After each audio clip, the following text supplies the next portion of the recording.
What this workshop is going to discuss today is the learning science and efficacy behind different approaches to facilitating children's access to truth in the world.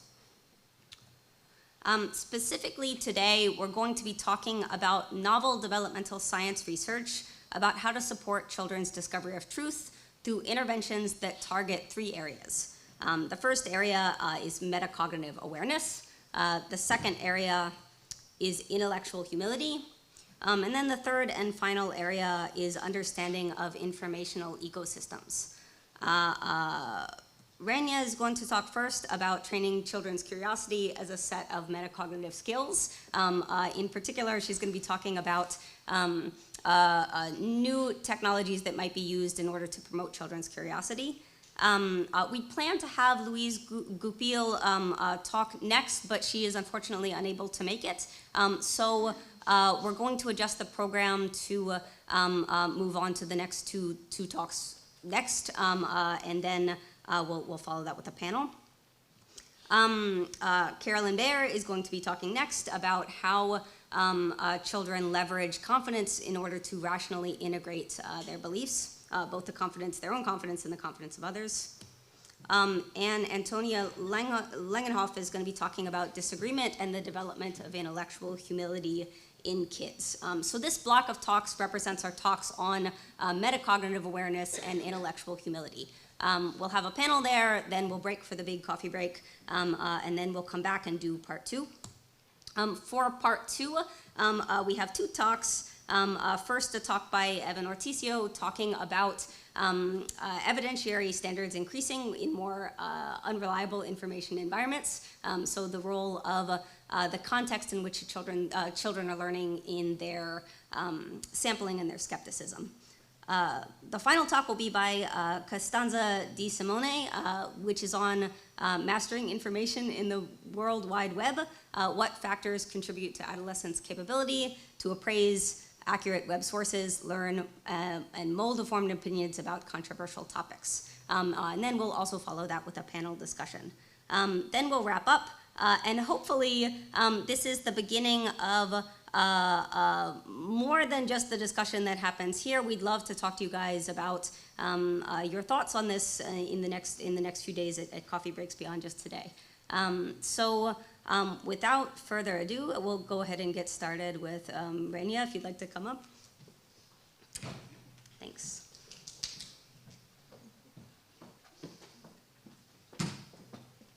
Okay. And you're going to be using this one?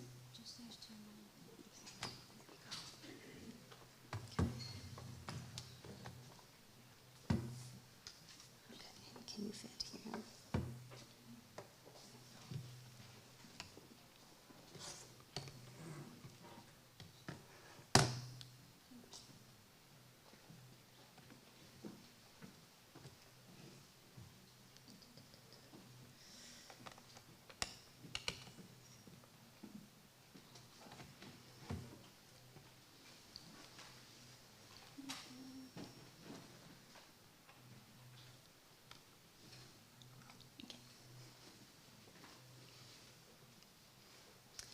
So hi everyone. So first of all, thank you very much for having me today. I'm very pleased to be part of this workshop. So my name is Rania Abdelghani. I'm a third-year PhD student at the INRIA Research Center in Bordeaux. So today I'm presenting our work entitled Interactive Environment for Training Children's Curiosity-Driven Learning through Metacognition. So it is work done in collaboration with the French edtech company EvidenceB and the Human Computer Interaction Lab at the Waterloo University, Canada. So, curiosity can be seen as an important skill that leads children towards making new discoveries, as it motivates exploratory behavior directed to acquiring new knowledge. One of the most important and main expressions of epistemic curiosity in educational settings is what we call divergent questioning, or questions that lead children to acquiring new information and to extending their knowledge. So as opposed to memory-based or low-level questions, for example, that are only used to scan information that is already known.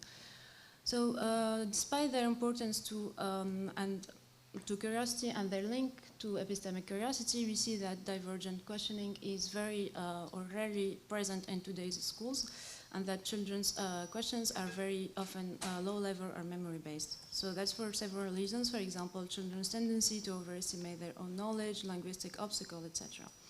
So with the work I'm presenting today, we are aiming to focus on these obstacles and try to design a technology-based educational training in order to help children ask more divergent questions during learning so that they can be more engaged in curiosity-based investigations and so extend their own knowledge. So to do so, or to design our training, we rely on theoretical framework that links epistemic curiosity, metacognition, and learning. And with this framework, we see that before going to training curiosity-based information-seeking behaviors, one should start by working on the elements that are involved in the stimulation of curiosity mechanisms. So here we are focusing on training the ability to self-reflect on our knowledge.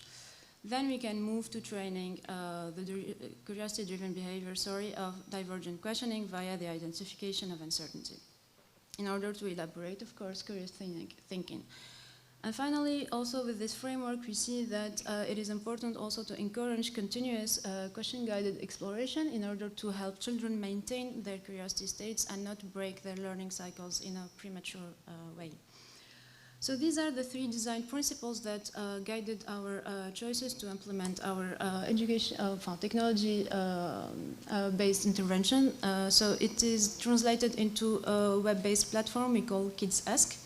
So in Kids Ask, with the three design principles, we ended up having 3 different sessions and 3 distinct workspaces. In the first one, we are focusing on the stimulating of curious thinking via encouraging self-reflection. So, and also we chose, to work with conversational agents, as they shown to be rather efficient in educational settings and when used as learning companions. So during this first session, children will interact with this conversational agent during a general knowledge quiz. For each question, then the agent will propose to children, if they're sure that they don't know the answer, they can skip it, or they can try to answer. If children do choose to answer, then the agent will reappear to ask them to report a confidence level in the answer they just gave. So here we aim to probe the children's metacognition with this strategy and help them focus more about what they actually know and do not know.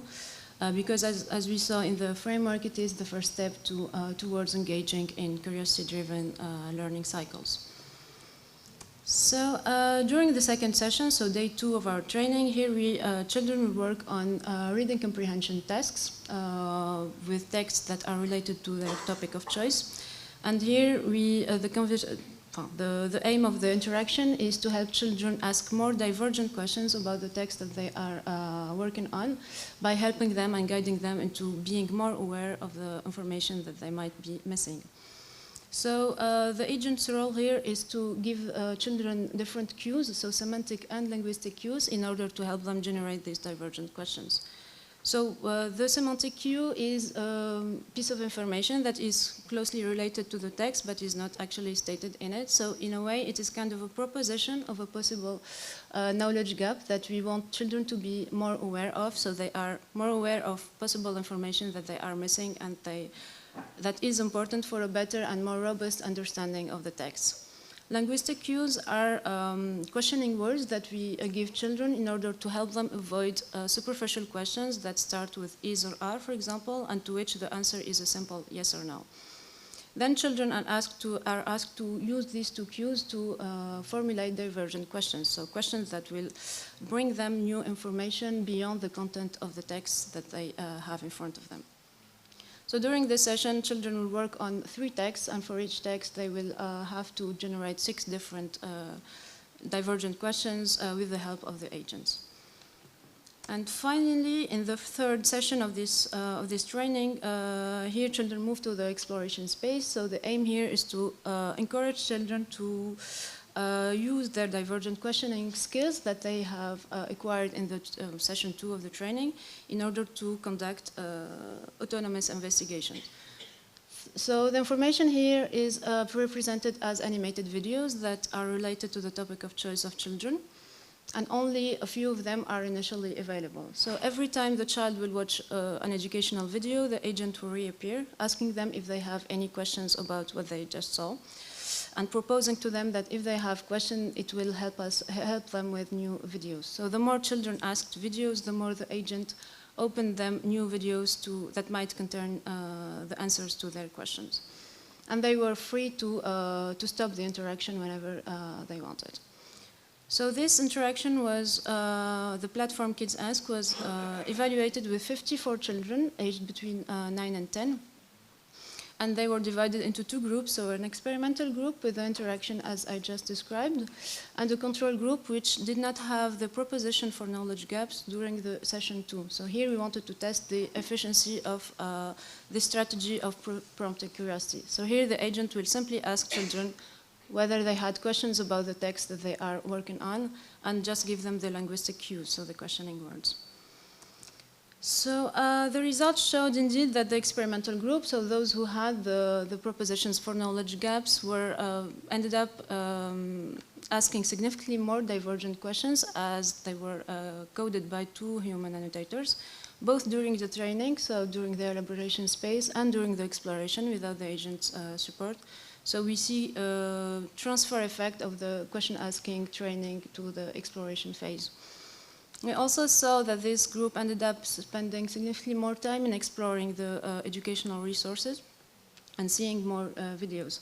And finally, also that their domain knowledge learning progress was significantly higher. So this was measured as a specific quiz score before and after the intervention. So with this work, we saw indeed that the more our incentive agent was able to train divergent question asking, the more children were able to maintain intrinsically motivated explorations, and the more they were able to gain new knowledge. As for the limitations, of course, we can think of a few, but today I wanted to focus on the lack of scalability of the approach, because indeed all the cues that were proposed by the agent here were generated by hand by the research team, so which makes the approach very difficult to re-implement or to transfer to other activities. So I wanted to very briefly discuss another study that we launched where we tried to leverage new methods in natural language processing. So here we tried to use one of the most recent and robust large language models, so GPT-3, in order to create this curiosity prompting training. The idea here is try to generate the exact same type of cues that we generated by hand, and to compare children's performances when having a handcrafted agent versus an agent that is controlled by GPT-3. And so the results actually showed us that the cues that were generated were very similar to what was generated by hand. Sorry, it's not the correct graph. In terms of divergence level, and also semantic relatedness to the educational resources. But also, as you can see here, children's performances were very similar when having a handcrafted and GPT-3 controlled agent, both during the training and also during a pre-post fluency tests that they had. So you can see here the validity of using large language models as a tool to create curiosity prompting trainings for educational settings with, of course, easier implementation.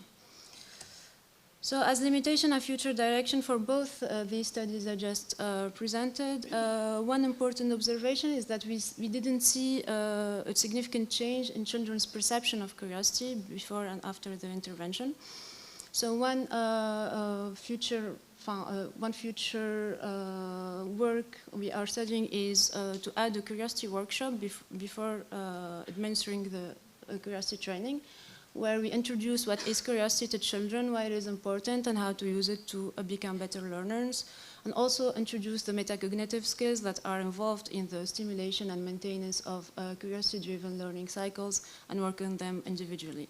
So I'd be very interested to discuss this with you, as we are still working on this future direction. So thank you very much for your attention. And,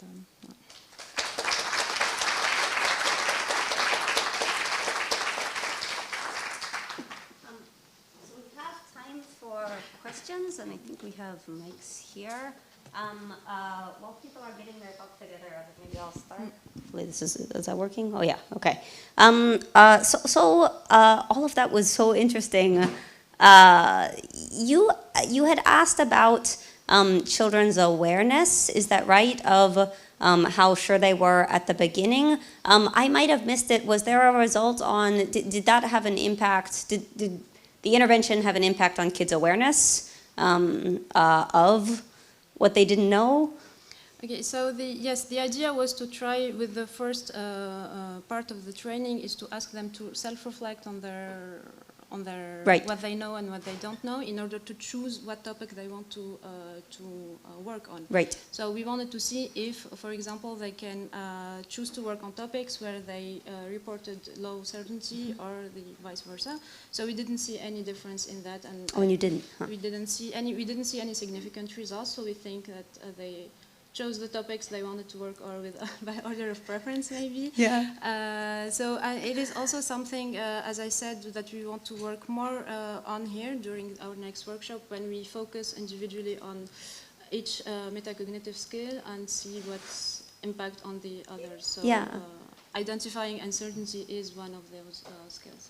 That's interesting in and of itself, because there's like all of this other evidence in developmental psychology that kids are like seeking out stuff that they don't understand. Like that's a pretty well attested. I'm thinking of like Elizabeth Bonowitz's stuff, or Alison Gopnik has stuff like this. Yeah, it's interesting that you don't see that effect here. Did you look also at, did you have theories about what does it mean for them to pick stuff that they just kind of like, you think just kind of like generally semantically, they have preferences? Yes, I think maybe, but it is also possible that our sample was not very big, so that is a possibility. We only had 54 kids split it into conditions, so it is also a possibility that we didn't see that. But we also were like expecting to see that kids will choose topics where they reported low certainty. But yeah, and I had one other question relating to that measure, which is, did you look at whether the training had an impact on kids becoming like more sensitive to what they didn't know? You don't have a way to assess. No, for this we are trying. So this is another thing that we are trying to do with our next study, is to try to measure metacognitive sensitivity. So this is something we didn't have the possibility to do during our first study. But with the workshop, as we are trying to ask do the test at different phases of the training, so we will try to look into metacognitive sensitivity and whether or not children become more accurate on evaluating the accuracy of their answers. Yeah. This is something we are looking forward to. That's very cool. That's very cool. So we can open it up. We have a few minutes for general questions. Okay. Oh.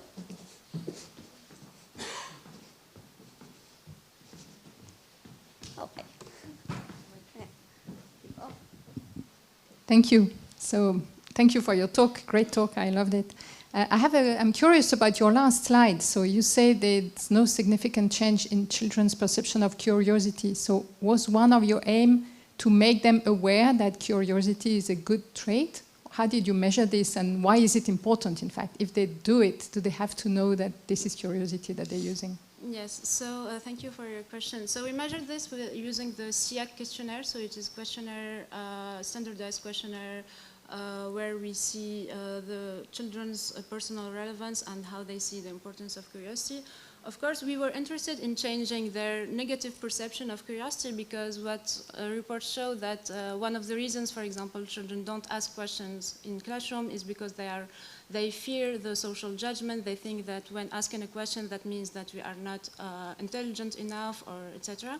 So one thing, we wanted to switch that kind of negative perception of curiosity to seeing it more as a motive to learning, as opposed to something to be afraid of. Or so it is something that we were interested in. And also, why this is important for us is also because we want to make sure, maybe, that children did not accomplish. So here we see positive effects in their the questions they asked, the explorations they did, etc.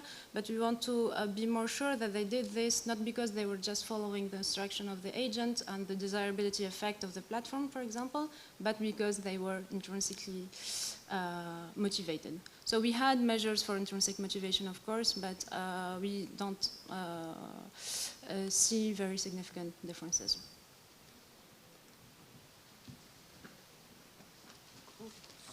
That's okay.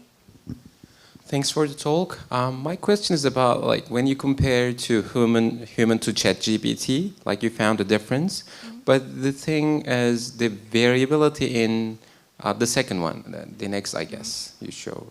Yeah, the variability in the ChatGPT got very big compared to the previous one, but the human one is just like standing still. So what did you consider about like the change in the variance in using the computer to answer the questions? Like what made them to vary a lot when you use the ChatGPT or just like computer generated responses? It is something that of course we saw, but I'm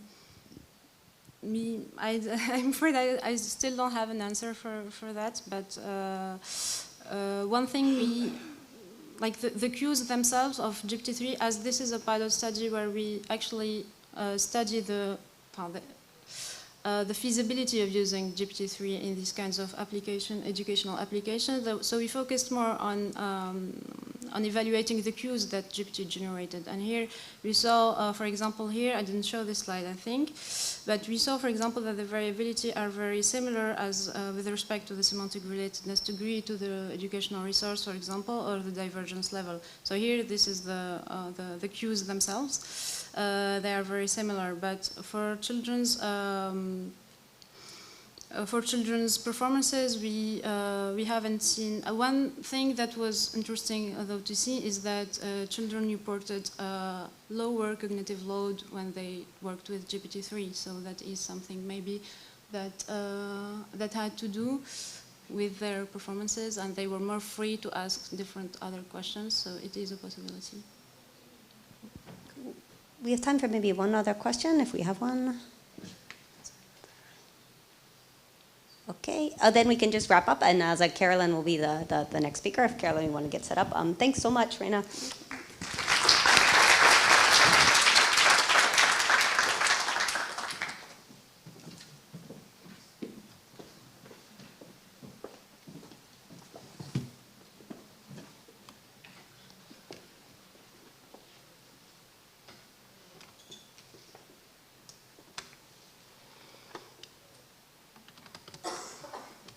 Good morning, everybody. We are gonna take just a minute to get this set up.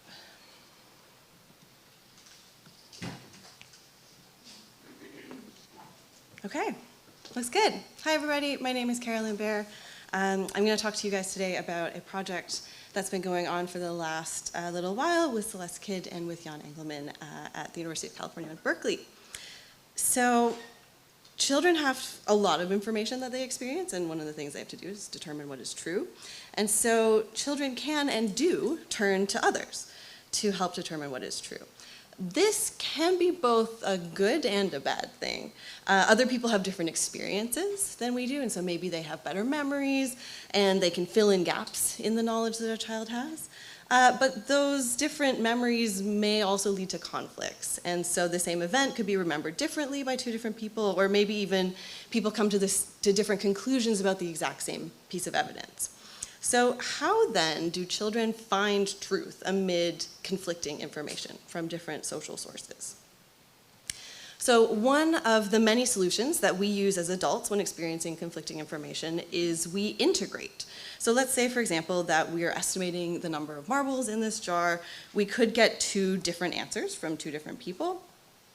So one equitable but also rational thing to do is to meet in the middle and to integrate those two answers.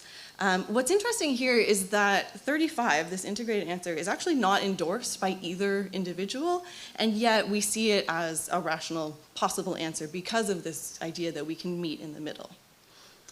So as adults, we have pretty strong intuitions to do this, and in general, this does actually help us find the correct answer. This is what some past research has shown. So it's not just an equitable thing to do, it's actually also a rational thing to do. So when we do this, we actually follow a really key principle of rational decision making, which is that you should place more weight on reliable evidence than on unreliable evidence. So let's make one super quick change to this scenario. Let's say that the first person is really sure that the answer is 45, and the second person is like, well, I'm totally guessing that it's 25. This changes the way that we might want to integrate those two guesses. We could, for example, trust the person who is confident entirely and say, yep, it's probably 45. We could also kind of weight their answer a little more heavily and say, oh, okay, maybe the answer is something like 40. So it's maybe not exactly 45. We'll still use the other piece of information, but we're going to prioritize her belief. So again, as adults, this is generally what we do, and when we have information about something like confidence, which gives us an indication of the reliability of each answer, it does actually help us find the correct answer.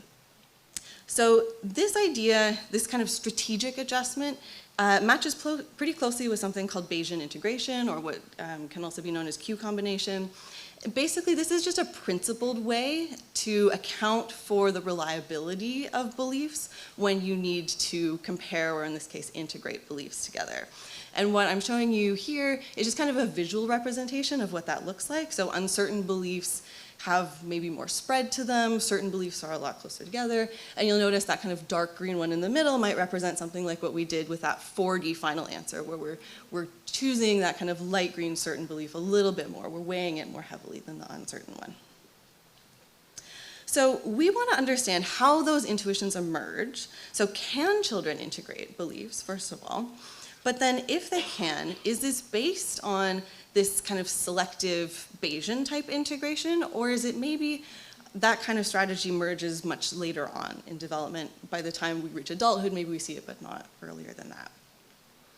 So to do that, we created this very adorable monster crime scene investigation.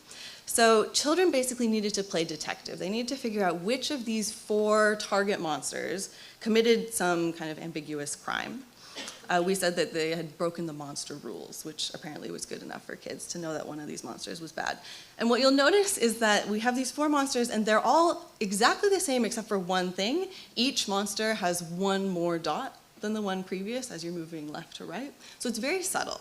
But this is also a nice continuous dimension that we can work with. At the bottom, you're seeing these 2 witness monsters. So the one monster has said, all right, this character is the one who did it. The other one says, this is the one who did it. So we've got these conflicting beliefs about what the true answer is. And so after these 2 monsters have given their testimony, we ask children to pick which of the 4 monsters in this lineup is the one who actually did it. So as I mentioned before, one of the things we're looking at here is whether they integrate. So do they ever pick the monster that's in the middle of these 2 beliefs? But then we're also interested in that kind of Bayesian integration piece. Do they consider the reliability of those beliefs? And specifically, we're going to focus here on the confidence information portrayed. That's one of the earliest cues we know children pay attention to when it comes to reliability. It's something that's very prominent in the way that adults evaluate reliability. So we're going to focus on that here.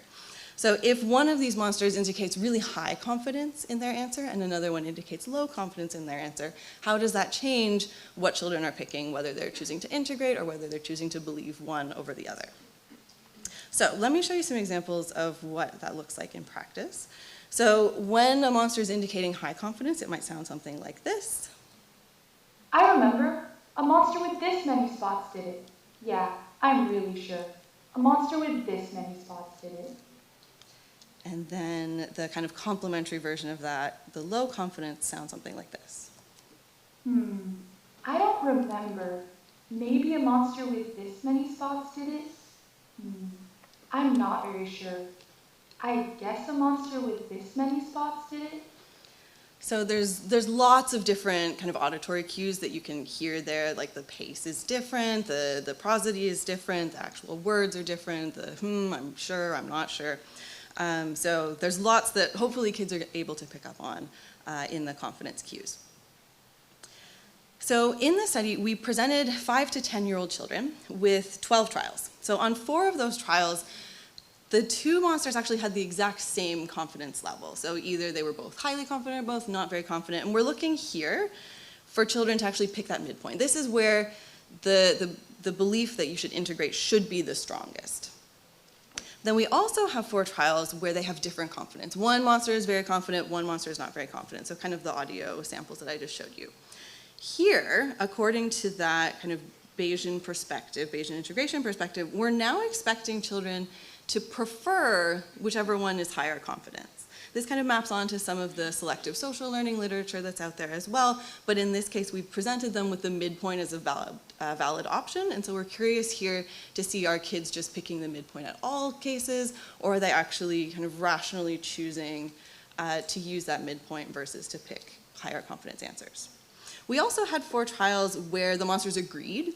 This was just to make sure that kids understood that it's not, always a conflict.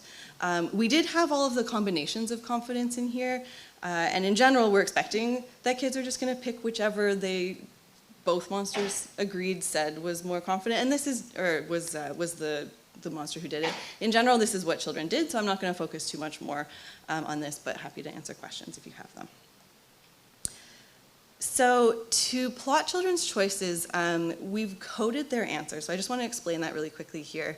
So whenever children chose the midpoint, that's going to be coded as a 0. Whenever they chose an item to the right, that's going to be coded as a positive value. Anytime to the left, it's a negative value. This is just because we counterbalance a lot of things, and so it's going to be easier to view it like this. But in general, what we're expecting is that if the high confidence option is on the right-hand side and a low confidence one is on the left-hand side, then we'd expect children to have kind of more positive values, if that makes sense. So, on to some data. First, did children actually identify that midpoint as a valid answer when informants were equally confident?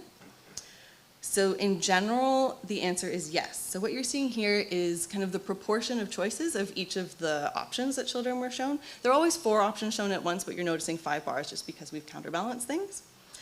But the important point here is that their most popular answer is that midpoint.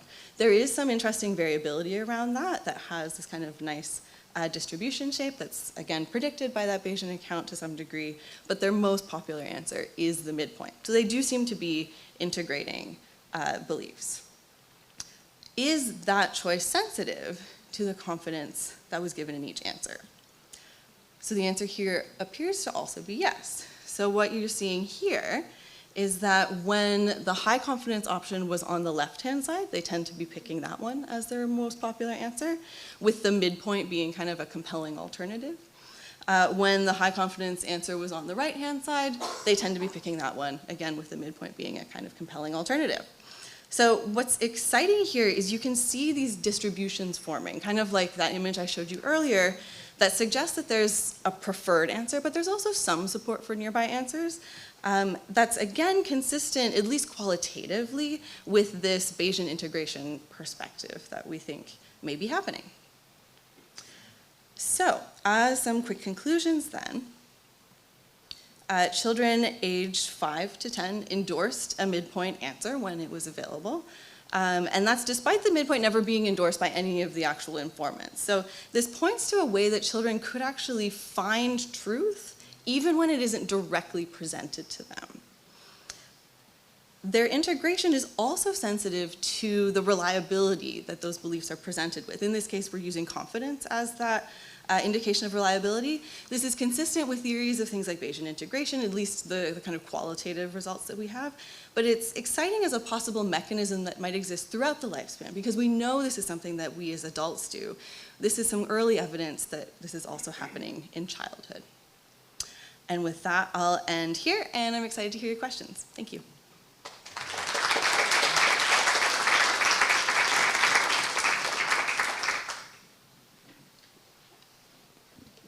Okay, so we have one question. While I'm walking up there, I also have a question, Carolyn, which is, you'd mentioned that you use different cues to convey confidence. Yep. Can you say a little about what we do or don't know about which ones kids are using? You mean in this study or in general? In general. In general, yeah. So a lot of the literature around this comes from examinations of what's called selective social learning. So if you're not familiar with that, it's there's kind of a general paradigm that's been adopted that looks very similar to what you've seen here, where there are two conflicting beliefs given, and it's usually one given with high confidence, one given with low confidence, and you can manipulate the cues that are used for that. In those paradigms, you typically have a two alternative forced choice answer, where it's either you pick the first person's or the second person's. We have a more continuous, and so it's a little bit different. But in general, there's lots of cues that have been identified using that paradigm. Things, in particular, there's a lot of body language cues, which we aren't using here, that even I think it's like 18-month-olds or 2-year-olds are sensitive to. You can hear like the rate of speech. When you're confident, you're speaking faster, you're speaking louder. There's kind of emotional cues, and a lot of these have been identified as ones that very young children are sensitive to. And in general, what that means is that if there's a competition between two answers and one person presents those cues, they'll tend to pick that answer over the other. So we basically just used every cue that we could that was audio-based and like language-based in these to make sure that children were paying attention to that. But by 5, which is the youngest we have here, all of those cues should be in place according to the literature. Yeah. Right. Hi. Hi. Cool project. So I have 2 questions that I realized is actually one question, Okay. which have to do with the, basically, does the Bayesian model treat high, high, and low, low any differently? And related to that, does that make a difference on the consensus trials, which I don't think we saw the results of? Yeah, and I haven't graphed the consensus trials because there's only a single trial of each of these, so there, unfortunately, we won't have great variability to answer this, but you're right in that these could theoretically be a little bit different based on the Bayesian account. So actually, I'll go back to this earlier graph. This might be the best way to describe this. So the kind of underlying principle is that uncertain beliefs have more variability to them, right? That's what confidence, at least the way that we think it's being used, is meant to convey. And so you could take this and just like underneath it put like the literal like 5.6.7, whatever. So what you'd expect then is that the uncertain beliefs would have a lot more overlap, which could mean that the middle answer is maybe even more compelling because it's definitely both inside both ranges, whereas to high certain beliefs, you could find that kids are just randomly picking between the two because the middle answer is not between them. In our case, we aren't finding that, so I'll go back to the graphs. We aren't finding that so far.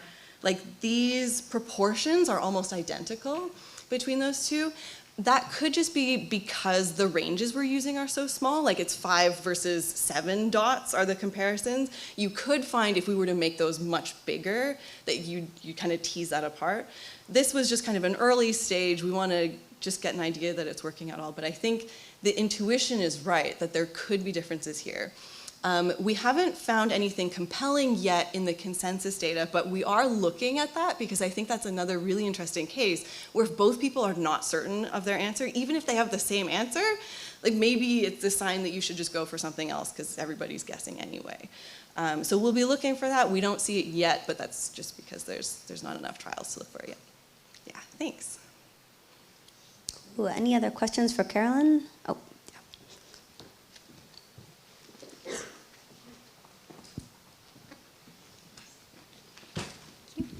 Hi, great talk. I was thinking about, do you know if the variance is different to adults?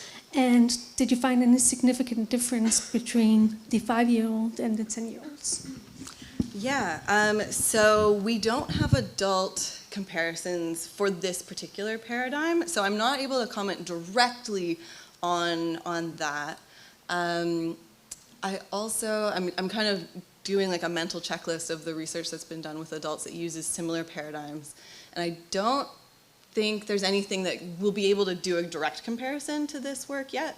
So I don't have an answer yet for that part.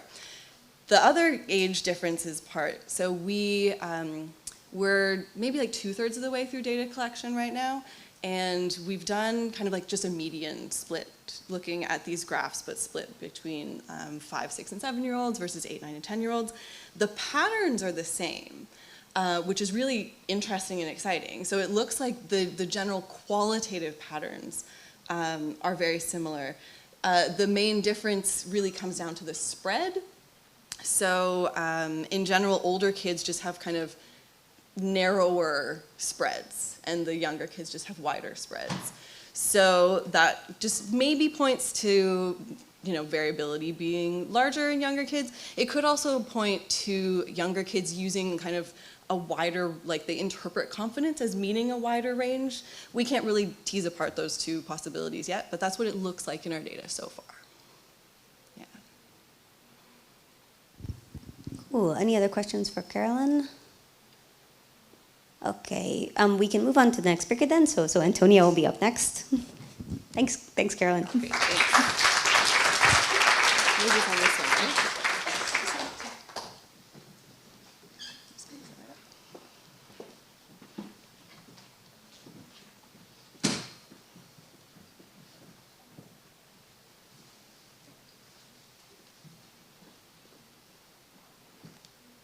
Okay, cool. Hello everyone, my name is Antonia. I'm a 4th-year PhD candidate at Berkeley, and I want to talk to you today about disagreement and the development of intellectual humility.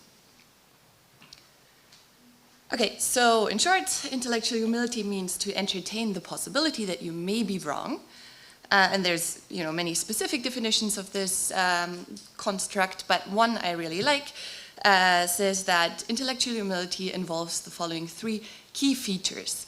One is to revise one's beliefs in rational ways. Another one is to not be overconfident. And a third one is to provide reasons for one's beliefs, all with the goal of pursuing the truth and deepening one's knowledge and understanding. And we can probably all agree that this is something that we kind of desperately need more of, especially maybe nowadays where polarization and societal division in many countries around the world are at all-time highs. And the question is, of course, how do we get there, right? And I think that if we want to learn how to systematically cultivate and foster intellectual humility, we need to start with its origins. So that's why in my research, I study the development of intellectual humility in young children. And the perspective I take in this research is one of intellectual humility as a socio-cognitive skill. So something that children acquire in and through social interaction. And today, my goal is to present to you 3 studies that we ran that suggest that this socio-cognitive skill can be facilitated through exposure to disagreements. And that's because disagreements really highlight the presence of alternative or contrasting perspectives. And specifically during development, where, as you probably all know, kids sometimes still struggle with recognizing different perspectives, this might encourage them to to clarify their positions and to re-examine and re-inform their beliefs. And this broad idea that disagreement is something that can help children to make maybe more advanced judgments than they would otherwise make is not a new one. Broadly, it can be traced back to Piaget, who already argued that conflict catalyzes growth. And there's some recent interest in it, but there's not a lot of direct evidence for it, and specifically no one has looked at the effect of disagreement on intellectual humility, and that's what I wanted to do. So in the remainder of this presentation, my goal is to give you sort of the briefest sneak peek into 3 projects, each of which investigates one of these 3 key features of intellectual humility in a disagreement context. Okay, so the first one focuses on how disagreement affects belief revision, and it's with my advisors at Berkeley, Mahesh Srivasan and Jan Engelman. So what we did here is, across 2 experiments, we presented children with this paradigm where they formed an initial belief about where an animal was hiding, and then they were confronted with a disagreement by another character. who had formed a belief that opposed the child's belief.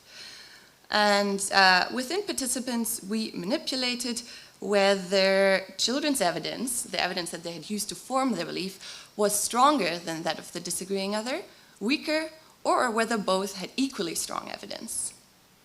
And we were interested in whether and how children would adjust their beliefs as a result of this disagreement. So specifically, based on some philosophical work, we said that what we would sort of count as rational or intellectually humble here would be if children maintained their initial belief in the stronger evidence condition, adopt the other person's belief in the weaker evidence condition, and suspend judgment in the condition where both had equally strong evidence. And that was pretty much what we found. So there were some interesting developmental differences as well, which I'm happy to talk about later.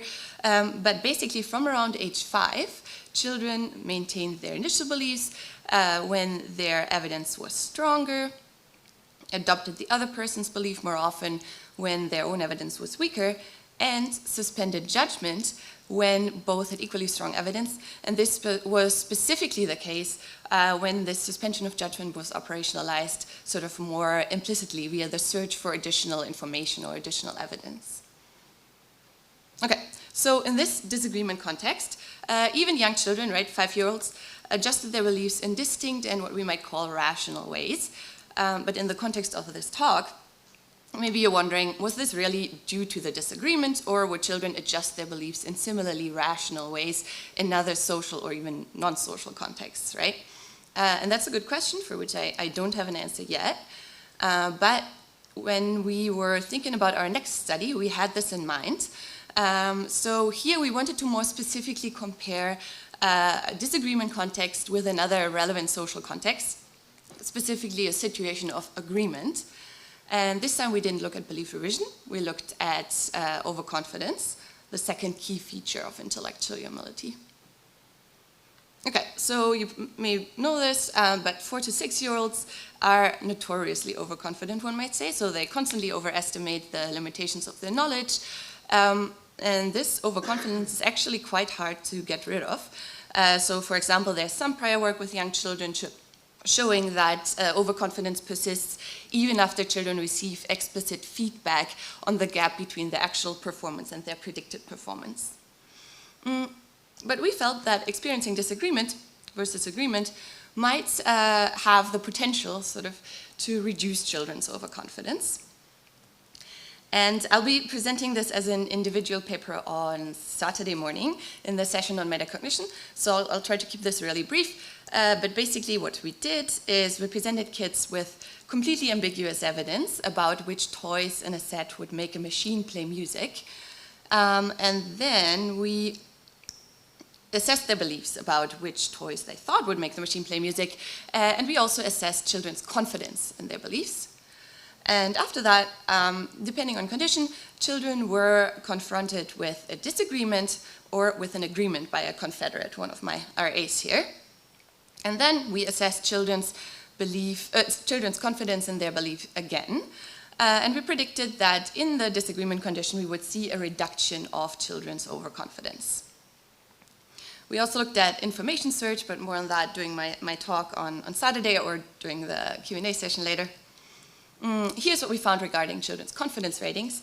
So this is before and after the disagreement or the agreement. And then on the y-axis, you see children's confidence ratings from really not sure to really sure.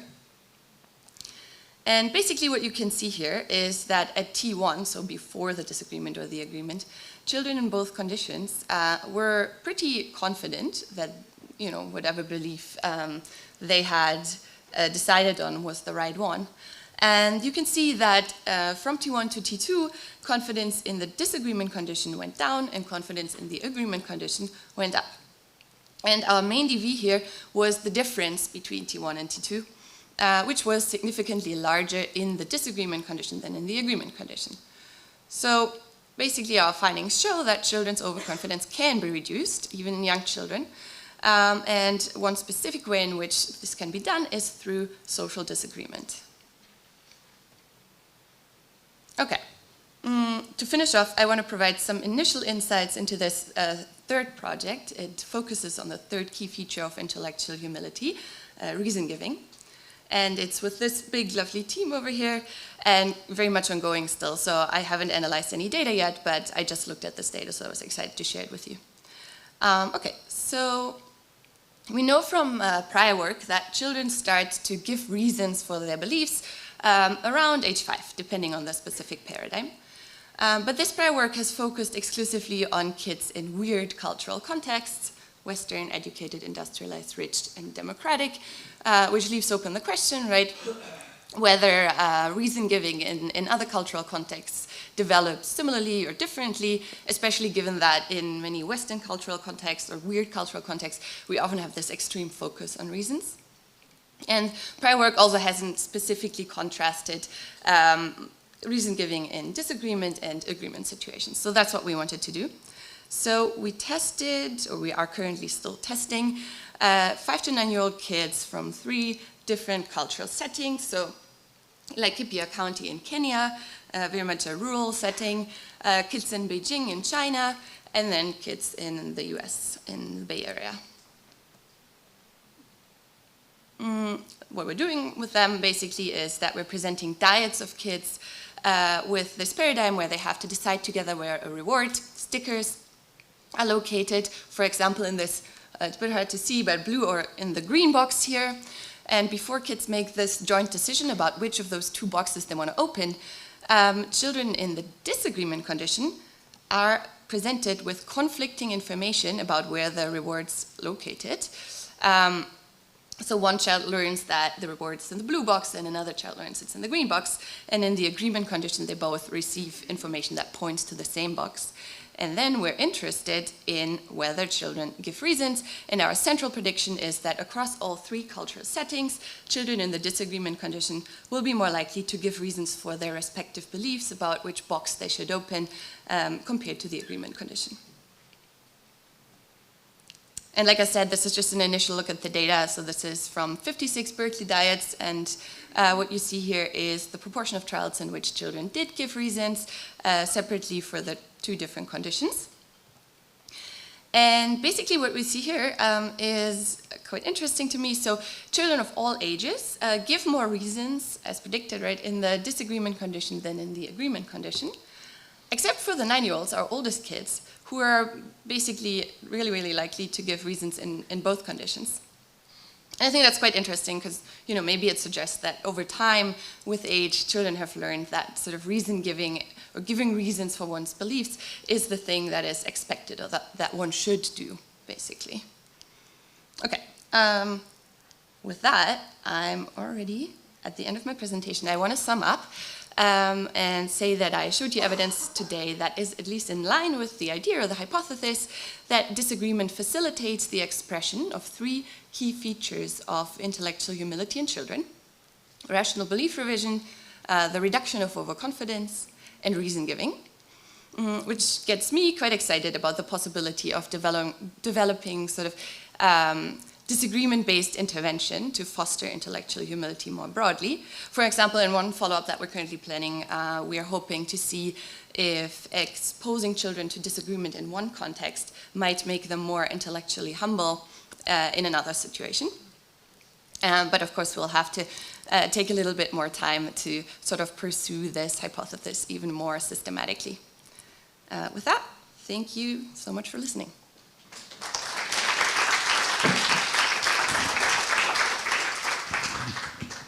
Okay, so questions for Antonia? Oh, okay.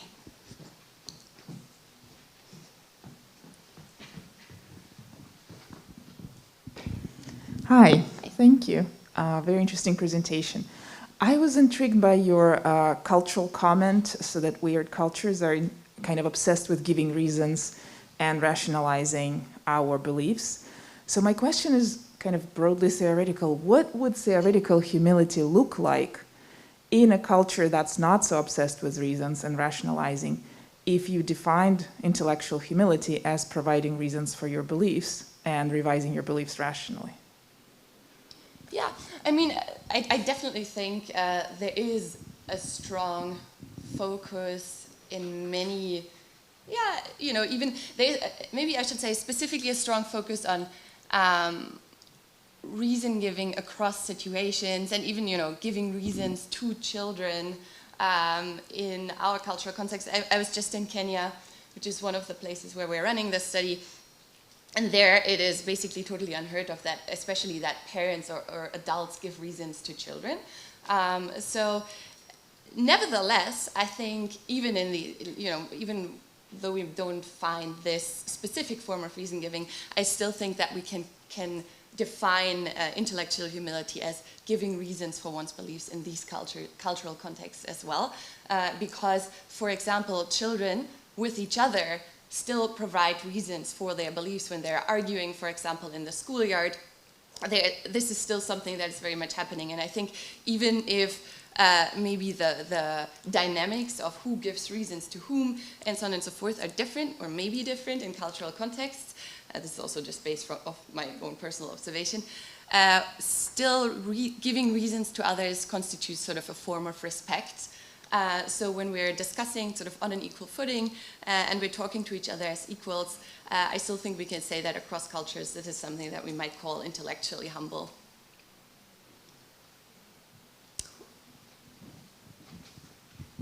Hi, thanks. Super interesting work. I'd like to hear a bit more about your ideas on the amount of disagreement and the effect it has. Like, you have it as a binary condition here, but they have some common base and just are like disagree about the location of the stickers, for example, but not whether there is a sticker at all or whether they want to have the sticker at all and so on. So would you actually expect like a U-shaped curve between the relation, or what are your ideas about the effect of the amount of disagreement? Yeah, I think that's a great question. Definitely, you know, as always, we started out with a very simple paradigm here. And one thing that I often think about, which sort of gets at your question a little bit, I think, is that, of course, in real life, disagreements are so much more complex. And specifically, sometimes we have disagreements, or very often we have disagreements that are not as sort of constructive as the disagreements I've described here, right? They are the destructive and sort of can be harmful, and we can feel like we are getting sort of defensive when somebody disagrees with us. So I think that is a really important question, to think a little bit more about the different kinds of disagreements and what kinds of reactions, and especially with regard to intellectual humility, we might expect based on the type of disagreement. Your idea about the U-shaped curve is interesting. I have never thought about that, but maybe you want to explain that a little bit more, or maybe you have an idea? No, I was just thinking that if there's like a middle amount of disagreement, it would maybe lead to the biggest effect, and if it's too little or too much disagreement, you like do not see that, and this is the relationship there. But just an idea. Yeah, no, that's cool. That's interesting. Yeah, and maybe this again gets back at this idea of, you know, what makes a disagreement a good one, or let's say a constructive one versus a destructive one. Maybe if somebody comes in really hard and tells us, no way, you're right? Like, that's what I said earlier about the respect. I think respect is a really important term here, to sort of respond to disagreement in a rational and reasonable way. Yeah. Other questions for Antonia? That last question is really interesting, and maybe we should also have as part of the panel. I guess it makes me wonder what the purpose is of the disagreement. There's like conveying the perspective, but is there equal emphasis across cultures when you're looking at different ones on the degree to which it's important to change someone's mind to align? I don't know if that's a thing you've thought about at all. Yeah, with regard to the different cultures, not quite actually, but I mean, maybe this is also getting at another important question that I think we definitely need to ask with regard to this stuff. What exactly is the mechanism here, right? So what exactly is it, if anything, that makes children, so the way I like to think about it, and we still have to sort of determine empirically whether or not this is true, but that for kids it sort of highlights, oh, there is another perspective here that maybe I just hadn't really considered initially, especially with regard to the overconfidence stuff. that somehow intuitively makes sense to me. So maybe it's just sort of a highlighting of this alternative perspective, and then, you know, maybe something like, oh, then kids take a step back and they realize, hey, there's this other alternative in the room that I should consider. So this is how I like to think about it, but we'll have to see if this is the mechanism or something else. And I think a really interesting question that maybe follows from that is, would we find similar results if we highlighted alternative perspectives in a non-social setting, or is this really something that is specifically about this social interaction? I have one more question before we transition to the panel, which is, are there other truth-conveying or truth-finding, seeking sources of variation across the cultures that you've thought about? So like maybe the degree to which it's important to get it right, as opposed to, yeah. Yeah, quite a bit actually. So specifically with regard to overconfidence, I think even for me, you know, coming from Germany, moving to the US, I feel like there's an extreme emphasis on like having to appear confident, you know, and having to sort of like, let's say an extreme emphasis on getting things right and being the one who gets it right.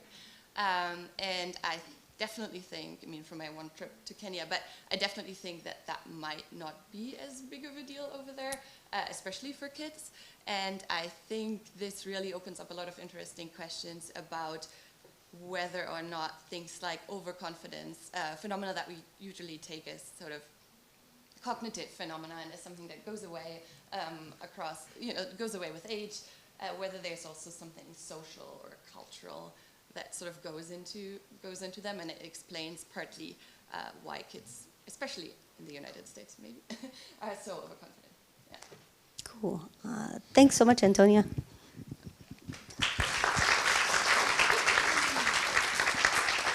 Okay, so now the plan is to invite the three speakers back up. Antonia, you can hang out if you want. Oh, water. Yeah, that's important. Is to invite you guys up so that we can have a panel discussion. Are you guys okay standing up? That's maybe the easiest with the mics. I didn't think of that until just now. Okay. And I'll start with some questions to get us started, and then we'll open it up to questions from the group. You guys talked about three very different avenues by which kids might be able to gain greater access to truth. Rania started us off by talking about identifying knowledge gaps and being able to ask questions and inquire, seek new information. Carolyn talked about being able to leverage cues to other people's confidence in order to better integrate and figure out what's most likely to be true. And then Antonia just talked about the benefits of noticing disagreement in others. What I wanted to ask you guys, first off, was if each of you could just share your thoughts. I know that this is going to be like speculative, but for more speculative for some of you than others, how what you have found might be applicable in, for example, like a classroom setting or for a kid that's navigating, we're all kind of thinking about kids on YouTube trying to figure out what's true and what's not, given that there's a lot of nonsense out there in the world. Yeah, so that's why I want to start. And maybe I'll just go through each of you if that's okay. Do you want to take turns maybe in front of the podium, Mike? Is that easiest? And then, or we could do this. I don't know if the mic will do something bad if it's near. I can start. Maybe we'll do that. Yeah, and we'll just have each of you take a turn so we don't risk. Okay. This means I had no time to think. But one thing that always that I think of first when I think about sort of the implications of this is, and I often start my talks like that actually. So when we think about disagreement, I think a lot of us initially think of this as something that's kind of a bad thing, that makes us feel uncomfortable, and like we cringe a little bit when someone disagrees with us. And I think that's precisely because there are so many disagreements in this world that are very loaded and very like emotional, and that are very deep and feel like they can never be solved. So I think one thing that one view that I'm trying to bring is that if we can focus on the right kinds of disagreements, that can actually be really helpful in sort of like, yeah, trying to think of this idea of normalizing disagreement and interpreting it or viewing it as something that is useful and helpful, and as something that can bring us sort of also this perspective of joint decision making. If we want to work on this together, we can both bring in our own perspectives, and then we can figure it out and maybe get closer to the truth than we might if we're just working by ourselves. You can use both. Oh, we can use both. So I should give them this. Okay. Okay. So we can use both. I had actually a follow-up question. What does it mean? What would it take to normalize disagreement? What are the impediments, the blockades to people being able to disagree? You mentioned kind of the obvious one, which is like the degree to which it's like embarrassing, maybe. But are there others? She's okay there. Right? I get one, right? Okay. Are there others? Yeah, I'm not sure if this is another one or if this is just re-emphasizing what I just said, but I think the fact that we're so used to seeing, like in the media and whatever, to seeing disagreements as something bad, maybe we could work on that a little bit, right? So if we think about a classroom setting or whatever, maybe to just make disagreements part of, everyday life, and to normalize it and sort of like implement it into educational practices and stuff like that, so that it's just something that happens all the time, and that sort of like helps us figure out the truth. I think that is probably the main thing. Cool. And maybe this could be achieved just by making it a more common thing and a normal thing, something that we just do all the time and we implement into our educational practices or whatever. And maybe also if we have sort of examples in the news, in the media or whatever, of disagreements that sort of go well and that like solve problems rather than creating more problems, that could also be helpful. All right, yeah, I'll swap with you. Okay, so back to your kind of initial question of what are the, how could you see this kind of working in a classroom setting to help kids understand truth? So a lot of the work that I was just talking about is how, when you have disagreeing views, how do you resolve them? Is there a rational, strategic way that you can do that? And do we see that in kids? And the answer seems to be yes, which is great. So of course you could always think about like, we just scaffold that happening even younger if we find that, there's kind of that simple part to it. But I think there's when I talk about this work with members of the public, there's a big concern over, well, but what if they're lying? Like, what if the person is presenting a confident belief and they're just completely faking it? And I always think, like, yeah, that happens, but like, how many of your decisions do you think actually involve someone completely faking it? Like, we seem to be so preoccupied with this idea that everybody is just out there faking their confidence, and hey, maybe that's what happens, but there's this interesting idea that maybe we can just focus on some of the simpler things and then eventually build in, like, okay, how do you detect when somebody is now being not rationally confident? We could also use something like this idea of when there are disagreements and we integrate beliefs to show kids the value of not themselves being overconfident in their beliefs, saying, hey, look, did you notice that when you were so confident in this wrong answer that this other person like shifted their belief a lot to match yours? Could also be used in kind of a different way, maybe more complex than some of the stuff that Antonia is mentioning, but to help people understand the value of having reasonably confident beliefs and not over or underconfident. Hey, I would like to take a little sidestep, if that's okay with you, and follow up on the thing you said about lying, because I think that's very interesting and that's very relevant to the topic of the workshop today. we know that people's confidence isn't always great. I was like, we know that it's pretty good for perceptual judgment. So you have a noisy group of dots. Did they move left? Did they move right? How confident you are is well correlated with how confident you should be given the level of noise. You might expect that given that for perceptual judgments of the type that were in your study, like how many dots did you see on this monster that broke the rules, you could maybe, that type of confidence would be the kind that you should trust if you knew these weird, very nuanced, like specific cognitive science studies. But confidence is not so good for high level kinds of beliefs, which are maybe most of the ones that we are debating in the world. Maybe those are most of the ones that are like on the media. Should you take vitamin C when you have the first symptoms of cold? Will that do anything? Is it a waste of time? Zinc, same thing.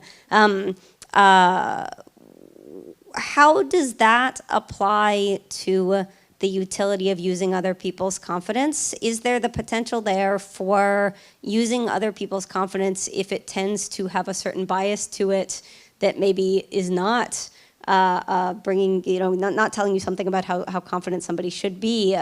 Is there a potential utility there in people aligning somehow using that even if they are wrong? Yeah, so there's a really interesting study on this. I can't remember the first author's name right now, but one of the interesting things they did in the study is they had this kind of conflicting confidence, but they also had conflicting expertise at the same time.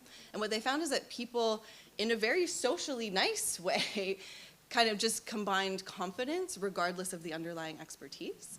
And so it would happen that one person could be highly confident in their answer, but be kind of the less expert, and the two people would join beliefs to kind of overweight that non-expert but highly confident belief, and it would actually end up hurting them as kind of a team in the long run. And so as adults, we seem to be not great at this kind of general idea of saying we'll actually trust confidence more than other cues. There are some issues in that study where it wasn't immediately clear to the participants that there was an ability difference, so grain of salt with that particular finding. But I think even as adults, we seem to struggle with that, and so there could be some really interesting opportunities in helping people identify what are the relevant things to pay attention to when you're integrating beliefs. Confidence is one thing that is very easy for us to see and very influential, but it's not necessarily going to be the best cue to reliability that we have access to. And maybe that's an angle that we can take, is saying, okay, sometimes confidence can be useful as just like a quick and easy thing, but sometimes we might want to prioritize other kinds of cues instead.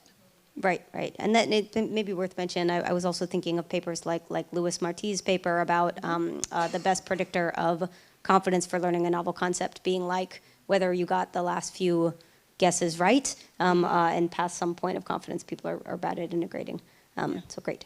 Rania, would you like to? Yeah, thank you. So for me, I think very similar to what Antonia said is what we foresaw, especially in our first study, for example, when we ran it, is that when we first presented children with with the task, so where they had to report confidence levels, for example, in the answers they're given, that it was something that was very surprising for them and very novel, and some of them weren't feeling very comfortable with the task. So we see that is something they're not very used to do, to reflect on what they know and what they don't know, or to say that they don't know. So that is something that is definitely interesting, and we saw that once we explain more, etc., there is something that speaks to children, and that is something in which they can express themselves. Another thing interesting that we saw maybe that even though at some point they can identify that knowledge gaps, let's say, they don't have the abilities to pursue them. So we saw the very importance of the linguistic skills. So, for example, how to formulate it and how to say, for example, in a classroom setting, how to say that I don't understand something, which is very surprising as these children are at the same time navigating in the web and in search engines and asking. Putting research inquiries, etc. So it is something we saw that is very important. That's why we decided, for example, to include linguistic training, because we saw the importance of language as a cognitive tool, so that they can they can express what they do and do not know. So yes, I think joining Antonia, it is a very social to like normalize saying that we don't understand or saying that we don't know something is very important, especially for kids at this age when it is mostly seen as something negative, as they want to know more, or they are the intello of the classroom. So yes. Yeah, cool. Oh yeah. So if we have questions, we can go to those too. Thank you. Thank you for 3 really fantastic talks. And I just want to kind of pick up on a few threads that have been coming out and follow up on those. So I wonder if disagreement per se is really sort of the important factor. I think something that all of you have touched on or kind of found is really useful in these paradigms is that there's some kind of fun collaborative activity that's happening in pursuing this knowledge. And so the disagreement kind of serves almost as a means to get there, that you're getting kids into this sort of like Goldilocks type of state where there is enough uncertainty and enough to kind of intrigue their interest and get them to a point where there's more to figure out. It's a difficult enough problem that it's kind of this good thing to work on socially with somebody else. And so there's this kind of fun activity where you can be curious and figuring out, seeking information alongside somebody. And so in these particular cases, maybe if you're disagreeing with someone who has the same kind of goal as you, then you can get to this really good state where you can work with them and have this socially engaging activity to find truth. But I think in a lot of cases, disagreement occurs in cases where people aren't collaborating for the same goal, or it is in some ways, I think, reminiscent of these findings with like jigsaw classrooms and things like that, where if you're trying to get different groups of people to understand each other, to reduce bias or things like that, it's great to get people working together and collaborating together, but these things can also backfire really, really easily. And if you have that same kind of disagreement in cases where people aren't fully collaborating and fully on board with the same goal or things like that, then yeah, things can kind of go in the opposite direction. People can become more entrenched and dig in their heels and seek out less information and instead just argue for their own position and things like that. So yeah, it's a long question. I don't know if it's a very clear question, but I'm really interested in kind of your thoughts on that and whether disagreement itself is important or it's kind of the social collaboration that kind of brings out curiosity and helps people find the truth when they're in the right sort of social situation. Yeah, thank you. Yeah, super interesting thoughts, and definitely something I've thought about a lot myself.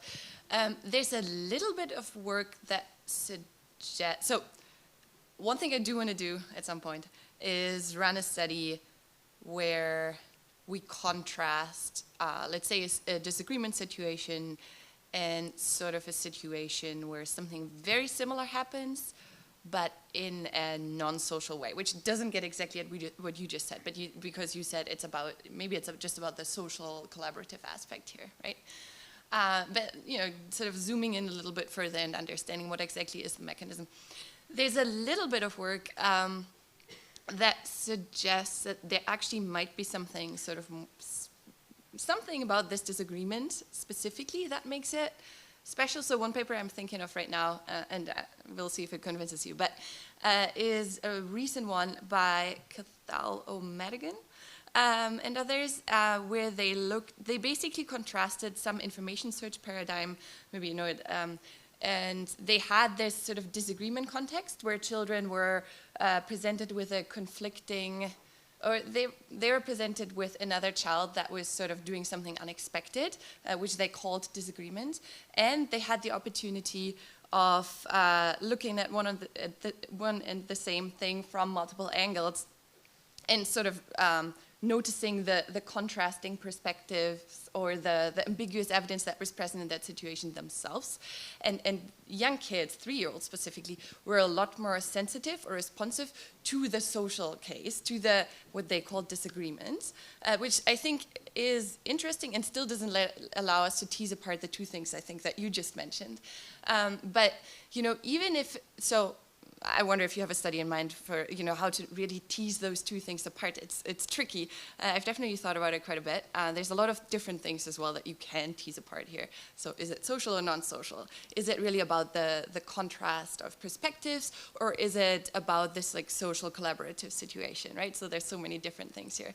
What was I going to say? But I think even if it's not, like, let's say we ran the perfect study and we were able to tease all of these different things apart, and it wasn't specifically about the disagreement, then I would still probably argue that there is something special about disagreement in the sense that, you know, children do experience disagreements quite a lot every day, right? Anyone who has siblings in this room will know this. It's a frequent experience. And it is something where arguably, you know, given all of this destructive disagreement in this world, where arguably it's particularly important to be intellectually humble, whatever exactly that might mean. So, you know, even if it wasn't specifically about this disagreement context, I think it would still be especially important to understand when and how children, or people more generally, respond in intellectually humble ways as opposed to not, when they experience a social disagreement with another person. Yeah.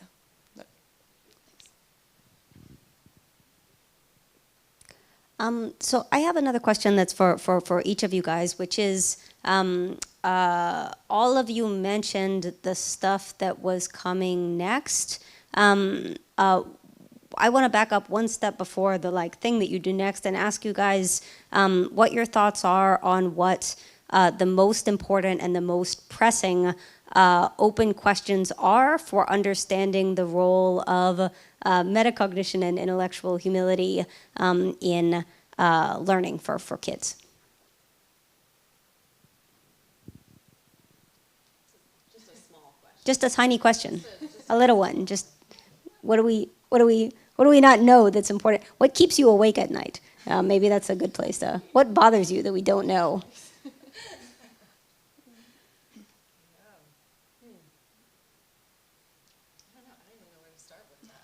I mean, one thing, and you mentioned that as well, that's why I'm picking it up again. One thing that, and maybe this is just my impression or something, but I definitely think it's interesting specifically with regard to overconfidence, that what seems to be going on, especially, you know, in young kids. I mean, overconfidence is a phenomenon that totally persists throughout development. Adults are overconfident as well, right? But young children are more overconfident than anyone else. And we often portray it as this cognitive phenomenon, something that kids will figure it out once they get older. And I think it is really important to sort of and this is true for other aspects of intellectual humility as well. But I think one thing that's important to figure out is to understand, okay, what part of this is sort of driven by maybe cognitive limitations, and what part of this is driven more by sort of children's perceptions of what is expected, what are the norms in this context where I'm currently am, and this might vary cross-culturally. What do people want me to say? So in other words, contrasting sort of the cognitive factors that explain some of these phenomena, and contrasting that with potential social factors that might play into that as well. That's one thing that keeps me up at night. Yeah, I was going to say almost the exact same thing, that I think there are two, and I mean this came up in your question too. There's two things going on. One is noticing something like a disagreement and understanding rationally what you should do, and then there's also the social aspect of, well, what should I do in this context? And I think there may be reason to think that those influence each other, like maybe our social biases exist because they are rational. We have this idea that we should integrate perspectives, and it generally lets us come to the right answer, but it also treats people with equal respect, and it's a nice thing to do. And so there's kind of a question of like, okay, well maybe those are mutually influential in some way. I think there's a lot of interesting open questions that come out of that. So it's not just, can you notice disagreement? Can you detect new possibilities, new questions to answer? But then also the social impact of what do you do with that information, and why are you thinking about alternative possibilities? It's kind of overlapping things. I think for me it's very similar because for our study, for example, we talk about curiosity as a malleable skill, a skill that we can train and foster in children by different interventions. It is true, but it also raises, like with the different studies that we have, we raise a lot of questions of whether, to which extent, for example, personal traits can intervene in this intervention and affect children's curiosity-driven behaviors, for example. Also, emotional valence and the expected. So we know, for example, to engage, what motivates you to engage in an exploratory behavior, for example, is that you generate internally kind of an expected reward that you want to go and look for in your learning cycle. So what if the stress on that expected reward is so big for you? For example, it is something that you know maybe it's very difficult for you to learn, or so there are different other factors that intervene, kind of come between for you noticing that you don't know something and you engaging actually in trying to know that. So I think kind of rejoins your question, for example, of other factors that we need to think of and how, and also, as I said before, like to which extent this affects our information-seeking behaviors and our metacognitive awareness also. I have another question that's come out of what you guys have said here, which is all of you have mentioned in some form the fact that children are overconfident. How does that fit? How is that not in opposition to findings that are out there that kids are more flexible learners? What does it mean to be overconfident if you're also more willing to change your mind? And for each of the aspects of information seeking that you guys looked at in kids, whether it's like paying attention to disagreements or it's knowing how to ask a good question, how does children's overconfidence play into your expectations for how they might be more trainable or more malleable as compared to adults? There's a great paper on this by Sarah Haga and Christina Olsson. But maybe my perspective on, which is similar to theirs, is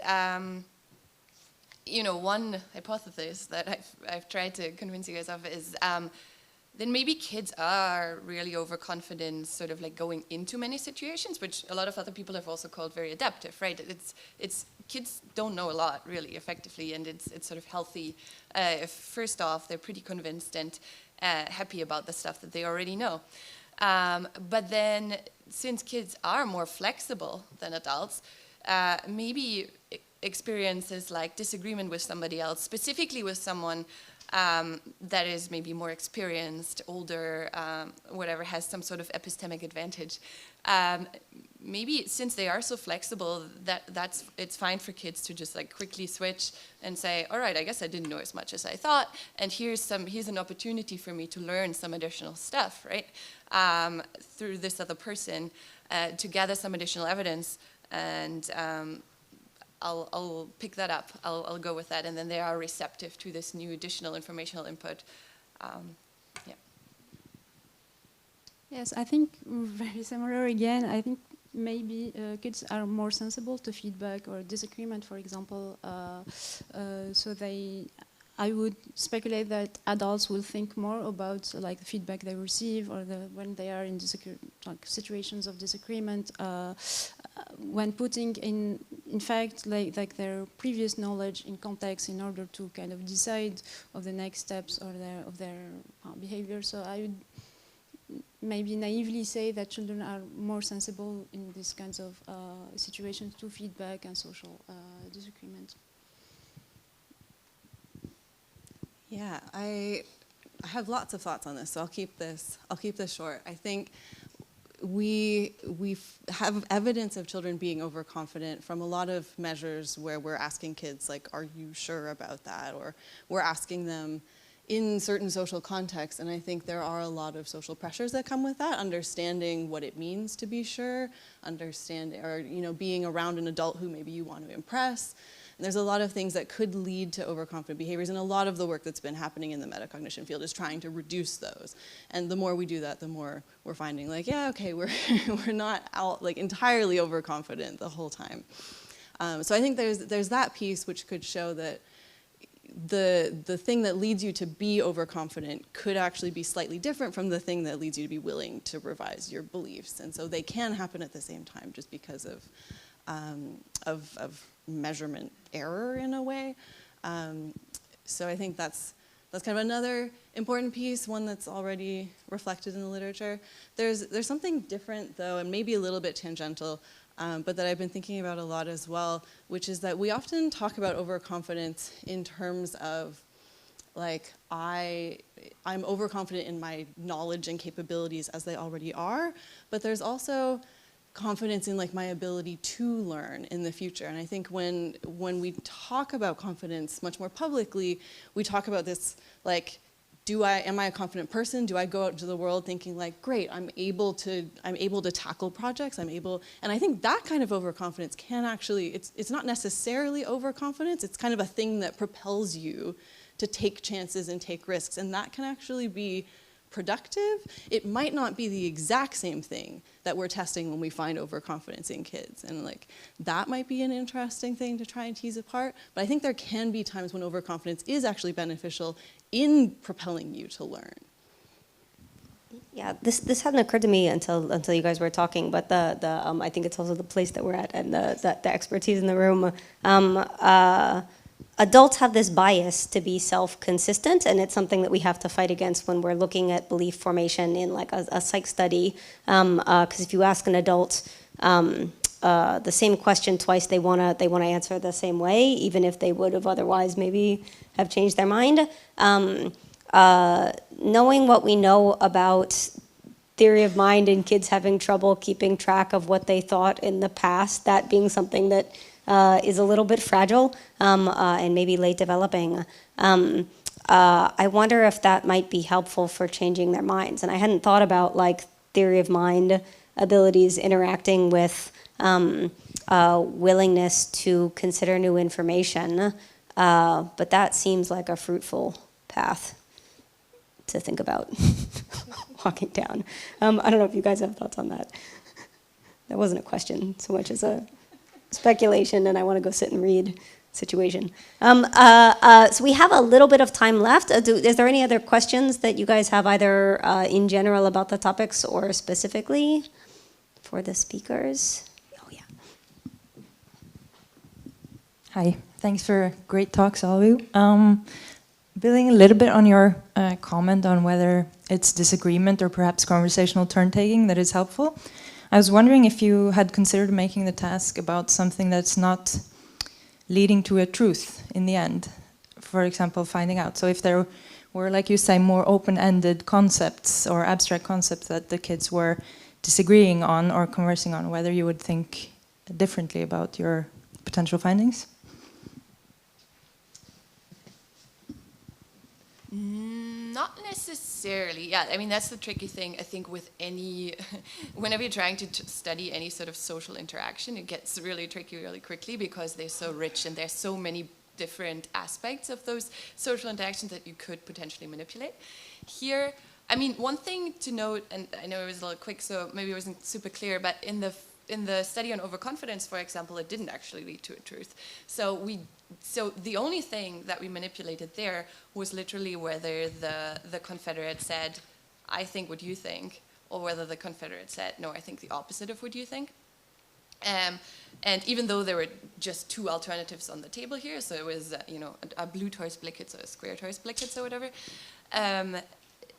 that was literally the only thing that we changed here, that we varied, and those 2 different sentences had those different effects. So in that sense, there was no clear truth, and kids never actually found out what the truth was. They had an opportunity to do that, but they didn't. So. Wait, they opted not to? Well, no.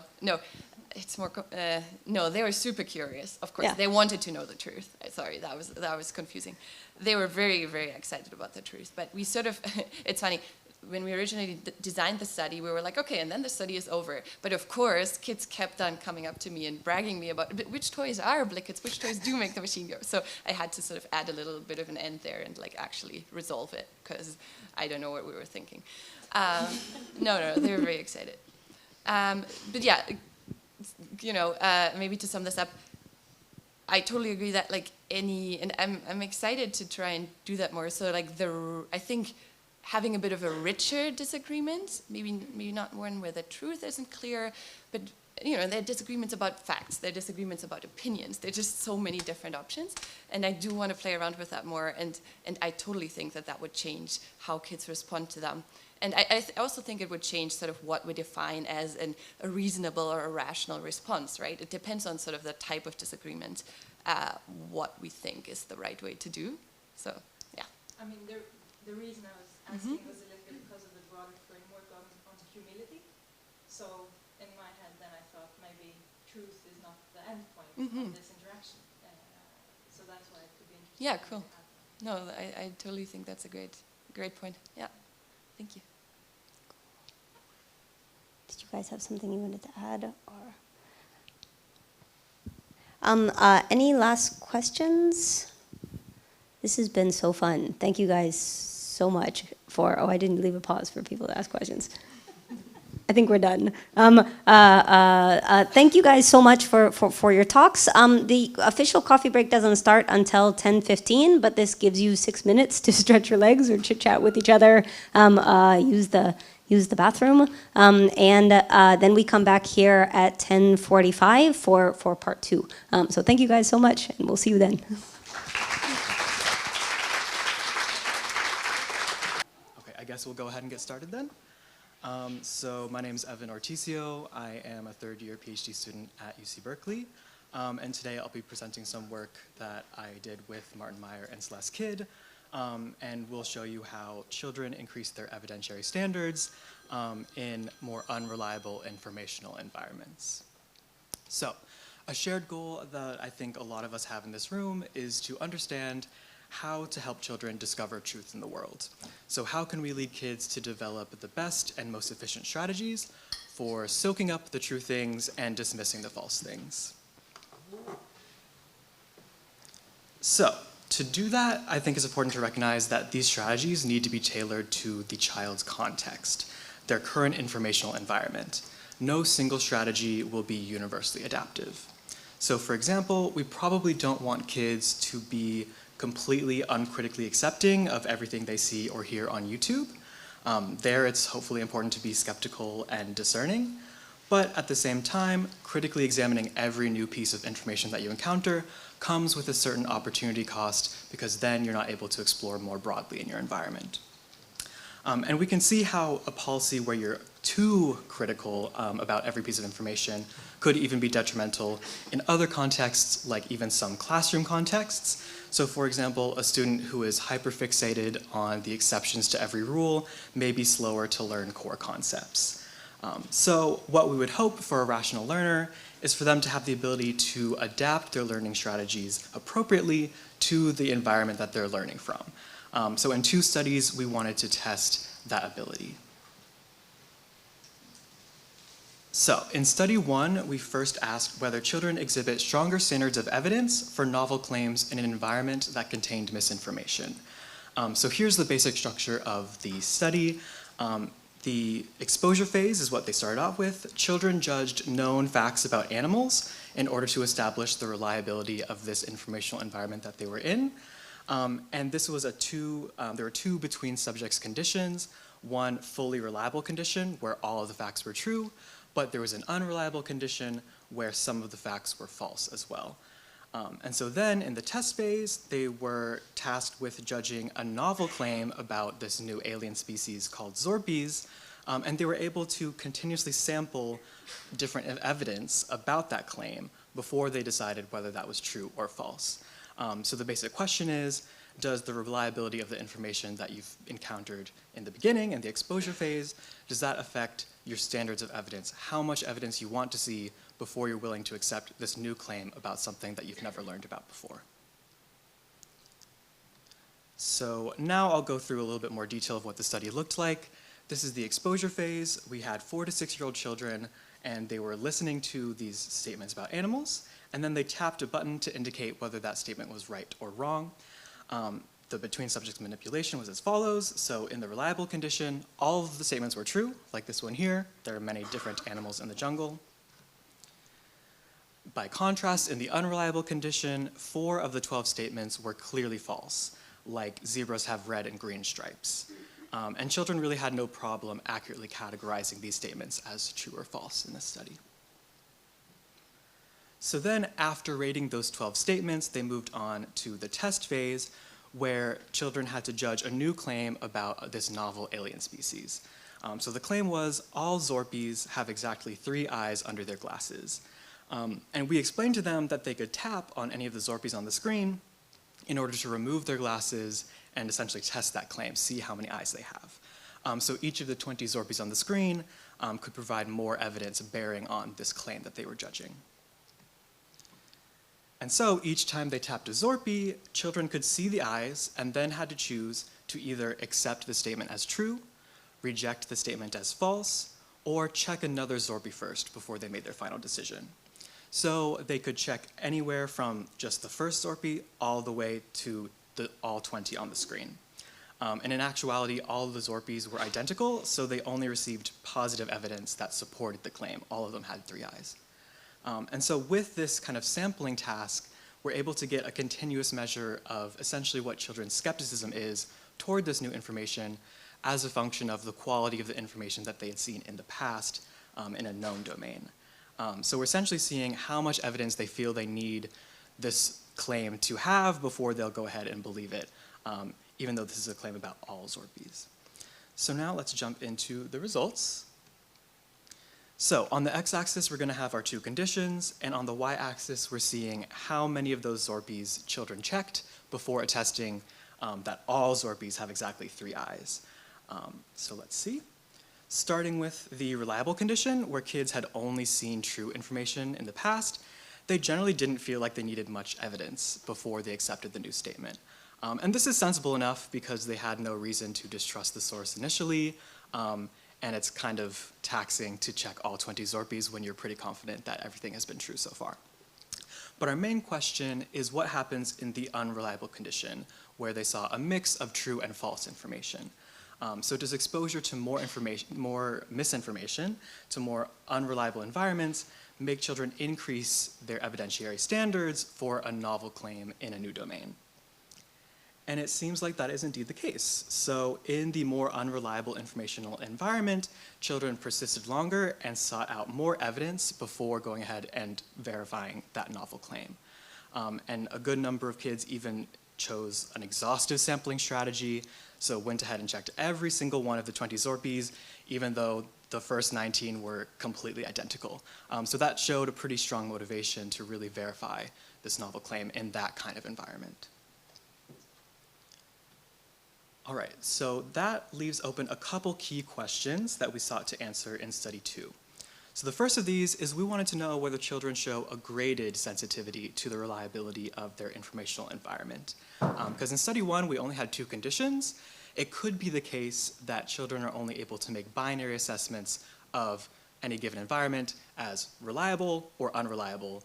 But we want to see if they can appreciate more nuance in these environments. Can they kind of scale up their skepticism kind of flexibly with the amount of misinformation that they see?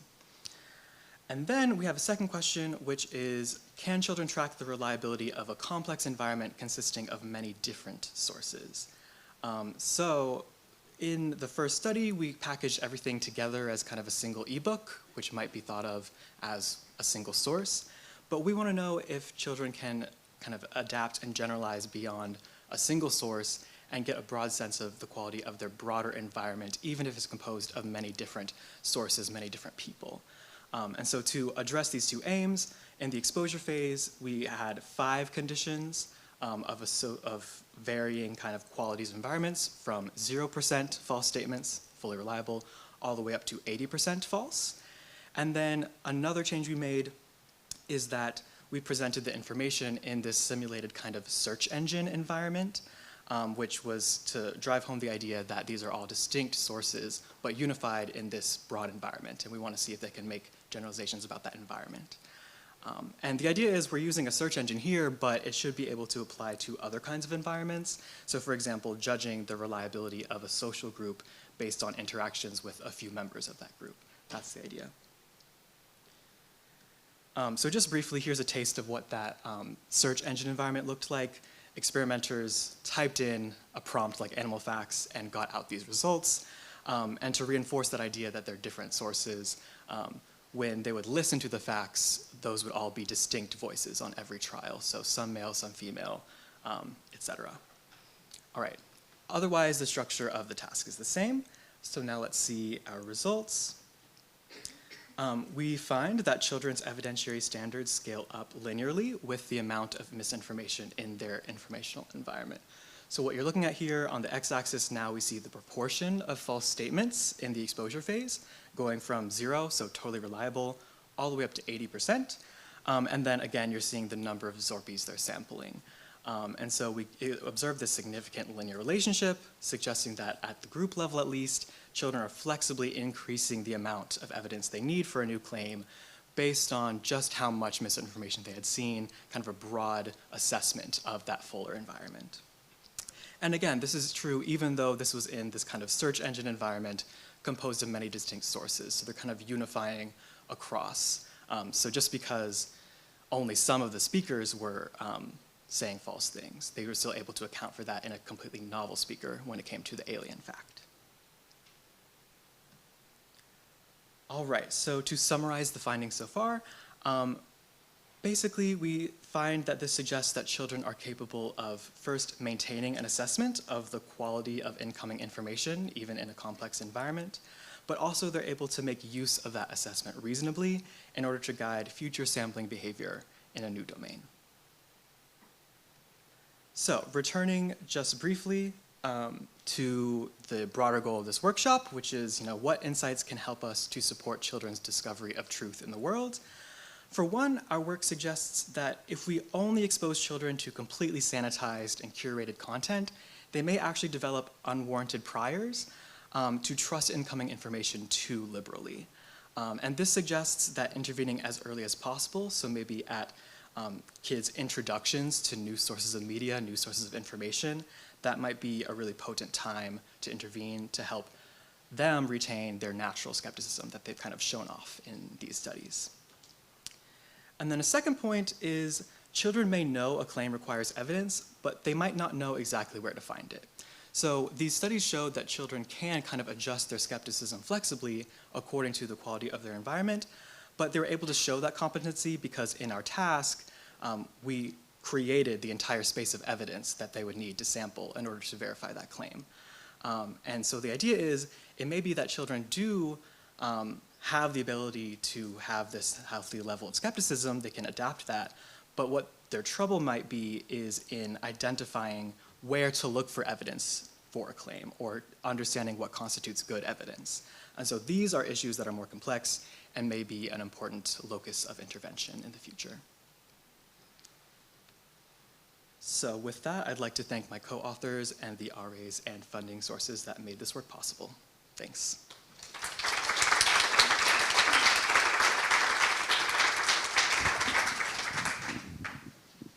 Okay, and we can take some questions. I can start with a question, which is, do you have any thoughts on the degree to which the experiences that a kid has with an unreliable environment might generalize Like how long might that affect? Anything you think about generalization and how that might apply? Yeah, it's a good question. I think with this current data, of course, this is a completely novel informational environment that we had created on our own devices, and it's a pretty novel interaction in general. So this might be very specific to the specific context of that in which we were testing them, but that's actually really an open question. We don't really know what the kind of scope of their judgment is about what this environment is and what constitutes evidence that this information source is bad. So it could be that they're thinking, oh, everything I encountered on this iPad is questionable. It could be that just anything that this experimenter has brought to me is questionable. So we don't know that yet.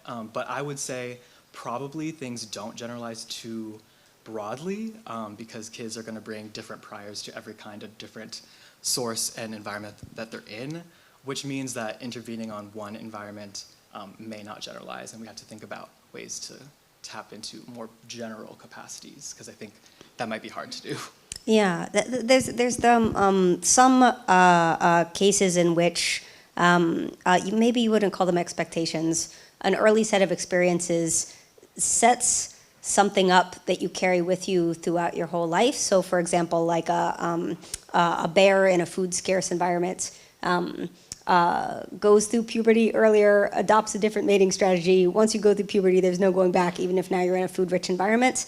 What do you think the possibility is for how this might generalize? Is it possible that being in an especially unreliable informational environment early in your life could set you up for being more generally skeptical later? Is that a plausible hypothesis, or?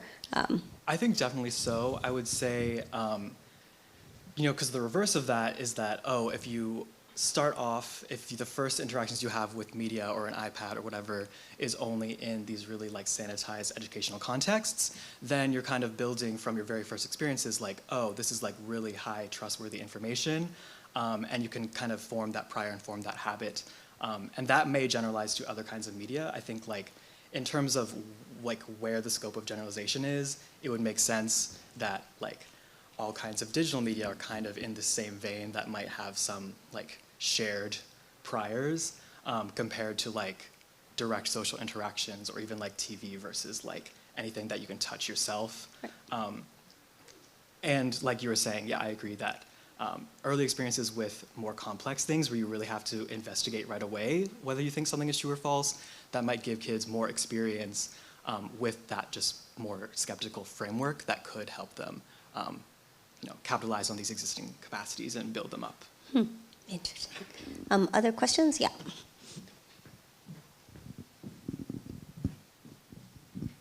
Hi, thank you very much for the nice presentation.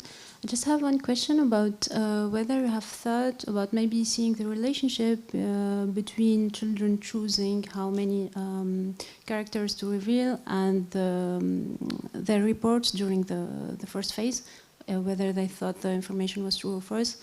Because maybe I'm thinking maybe they discovered all characters, for example, they have different motivations. Maybe they were just curious about the characters or, so. Yeah, that's a great question. And we looked at that, or we sought out to look at that when we were designing the study.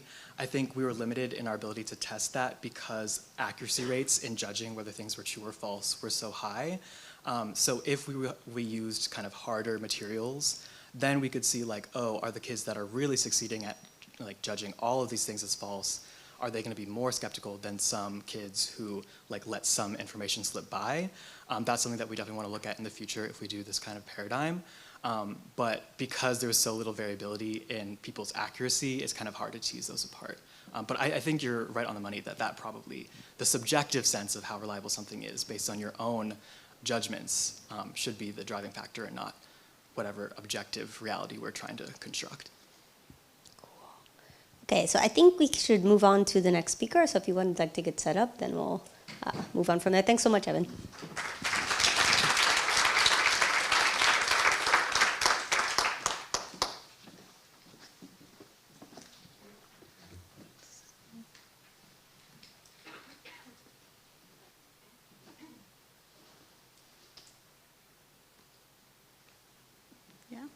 working. Yeah. So, hi, I'm Costanza De Simone, and I work as a postdoc at the iSearch Lab in Berlin. And today I'm going to present to you some work with a very long title, as you can see here. It was just published in Computers and Human Behaviors Reports. And this work was done in collaboration with Antonella Battisti, who's a teacher in Italy and a scientist too. It's quite a nice thing. And with Azzurra Ruggeri, who's also my supervisor and head of the iSearch Lab. So, but before going straight to my work, I'm just going to show you my son, Marcello. Oh, here. I'm not showing you him just because, just to show you how he's cute, but to show you how much he's pointing out at the moment. So he's doing this to ask information about his social environment. And so we as developmental psychologists all know that children as young as Marcello start displaying epistemic vigilance. That is a set of cognitive skills that allows them to infer the reliability of communicated information from social informant by attending to the quality of the information these sources can provide, such as their accuracy, but also to the characteristics of the sources that are providing this information, such as their familiarity or confidence, as we know from previous talks. Yet nowadays, children can search for information not only from their social informants, but also asking their questions to Google or Alexa, particularly as they grow into adolescence. Indeed, recent evidence showed that the majority, about 87% of adolescents from high-income families have constant access to internet through their smartphones, and most of them use internet to look up for information, particularly those ones that may cause embarrassment when asked to other social peers. I cannot go. So many have argued that searching information online might challenge the sophisticated ability that we master as very young children to monitor others' reliability. So this might be particularly risky for adolescents whose decision-making skills have been described to be quite poor from previous work. Indeed, this work, but also the existence of COVID plotters, proves that adolescents are pretty bad at filtering information from the web. But why is this the case? Well, we do know that they fail to attend sources' characteristics that would be relevant to their reliability. Instead, they seem to be pretty biased towards websites that present interactive content. They fail to attend to the presence of fraud, like political advertisement. And on the contrary, they are particularly attracted by superficial cues, like website appearance. However, we do not know how they evaluate sources' familiarity, but also authority. And similarly, we do not know whether they also attend to the quality of the information provided, such as accuracy, the extent to which scientific evidence is provided, or the clarity of the information they're presented with. We also do not know about other factors which may be relevant to this case. For instance, how the way they navigate the web may have an impact on their decisions and learning outcomes. So in this sense, an important characteristic of web environments is the possibility to gather information actively, for instance, by searching on Google, but also at the same time to absorb already packaged information more indirectly, for instance, like it happens on our social media feed. Yet, when compared to passive exposure, gathering information in this active manner can also increase the need of these cognitive resources like epistemic vigilance, as besides discriminating between sources and the quality of their information, it adds the necessity to make decisions about how and what to search. So we can say that, considering this evidence, that this connotation may kind of hinder adolescents' ability to learn from web environments. However, research on active learning also proposes strong evidence that active learning might be very beneficial compared to more passive forms of instructions and can link to enormous learning advantages. So based on this evidence, we may expect that adolescents would learn more when they're in control over the search process. So to assess this hypothesis, in a recent project, we presented 14 to 17-year-olds with 2 blocks, which were identically structured. One was the active block and one was called the yuck block. So at the beginning of each block, participants were presented with a short text on which a fictitious character was seeking advice on controversial topics about usage of 2 products which have been allegedly related to cancer. So these texts contained some keywords that were not highlighted to participants as such, which if were inserted on Google would have listed the most informative website about the topics, which was a non-governmental organization. So during the active block, participants were tasked to search Google about this topic, and while during the yuck block, they just watched a video capture of the previous participants searching Google. So after these 10 minutes in both blocks, we also assessed participants' learning outcomes across 4 tasks or dimensions. So first, they had to suggest to the fictitious character whether usage of these products were safe, and then justify this suggestion through a short text, which we also subsequently graded. Was graded by 3 independent graders. And second, they also had to provide a link to the most reliable and unreliable sources they found or saw during their search. And third, they had to answer 3 multiple choice questions that were aimed at assessing their factual knowledge about the topics. Finally, only in the first active block, they were also asked questions about their habit to search the web. So let's have a look at what was our first aim. Here I recreated a video capture of a participant's typical search. I'm just going to show it to you. So here, as you can see, most participants were typing in questions using natural language instead of keywords, which would be the most efficient way, and they were doing a lot of typos and spelling mistakes. There were quite a lot of reformulations in their queries, and and they used on average a total of 2 queries, visiting no more than 3 pages on average for each research task, and they went never, ever beyond the 3rd or 4th Google result. And all the pages they consulted, as you're going to see here, were consulted for no longer than 2.5 minutes, which was, by the way, not enough time to read carefully about the information they needed. So our target website required 5 minutes to be read. So, and as you can see here, most of them were just copy-pasting randomly information like this, not even reading, not even thinking about them, copy-pasting them in their notes. Yeah, that's it, the video's going again. Interestingly, 60% of participants used 2 out of the 4 target keywords, but none of them used the target keywords scientific evidence. So we also coded the website they visited by the kind of organization providing the information, and overall, almost all participants visited at least one, the target website, which was belonging to the non-governmental organization.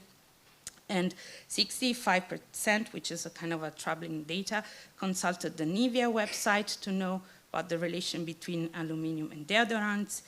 And troubling is also the fact that only about 16% of them visited a website that belonged to governmental organizations.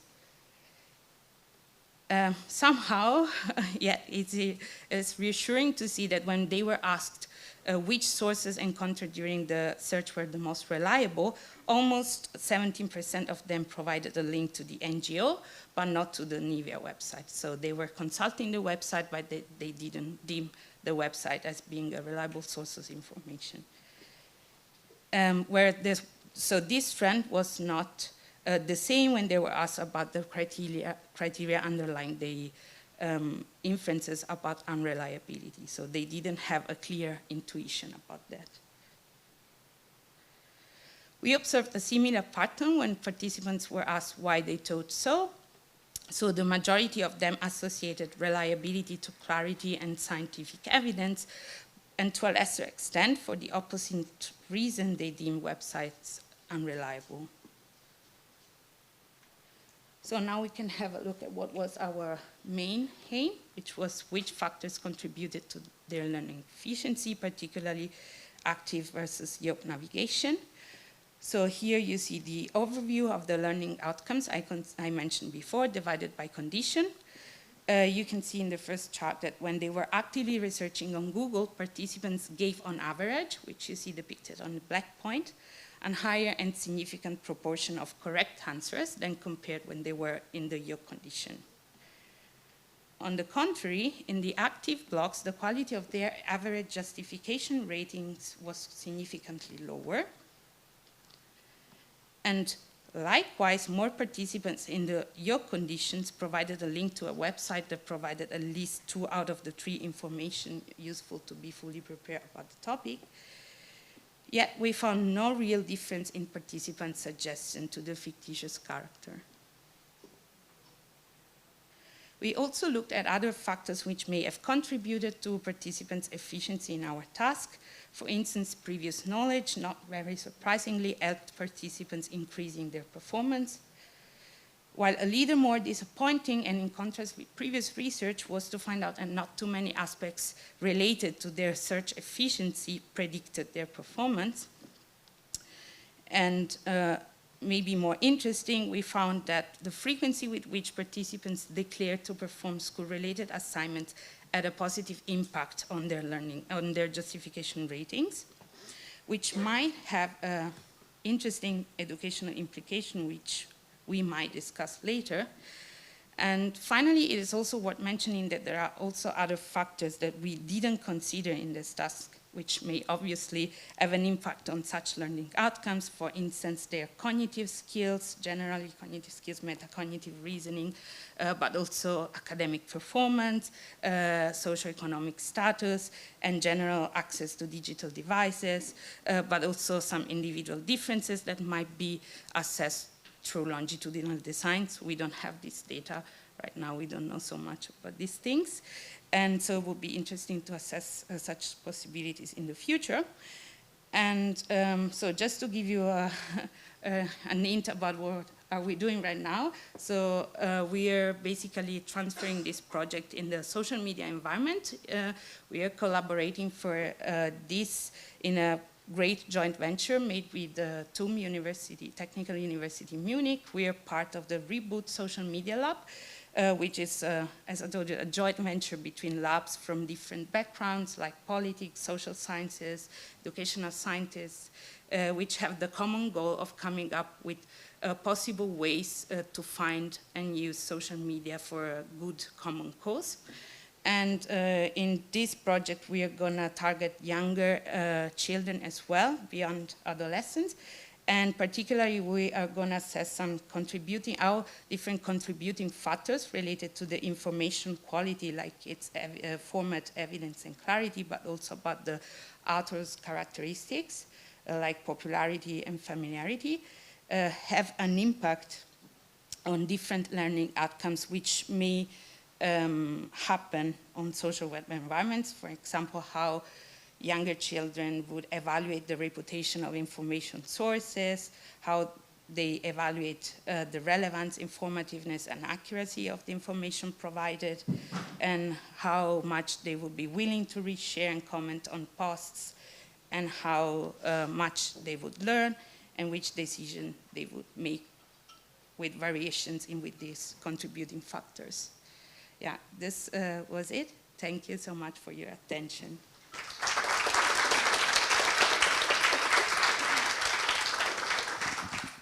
Okay, so we have a couple minutes for questions for this talk before we go to the panel. Questions for others? I have a couple that maybe I'll start with while people are getting their thoughts together. So kids are making their decisions very quickly, 2.5 minutes. Not a lot of time. Did you evaluate how, like, whether that was enough, though? People are good at getting sort of the gist quickly. That wasn't, you mentioned a 5-minute time, and what was that? That's how long you like estimated it should take, or? Yeah, so basically we controlled for the pages. So we made sure that the most informative pages they would have found as first result were the most informative, like they contain all the information to answer the questions properly. And so these pages were equivalent. They were from the same association. They just had the different two topics, and both pages needed 5 minutes to be read.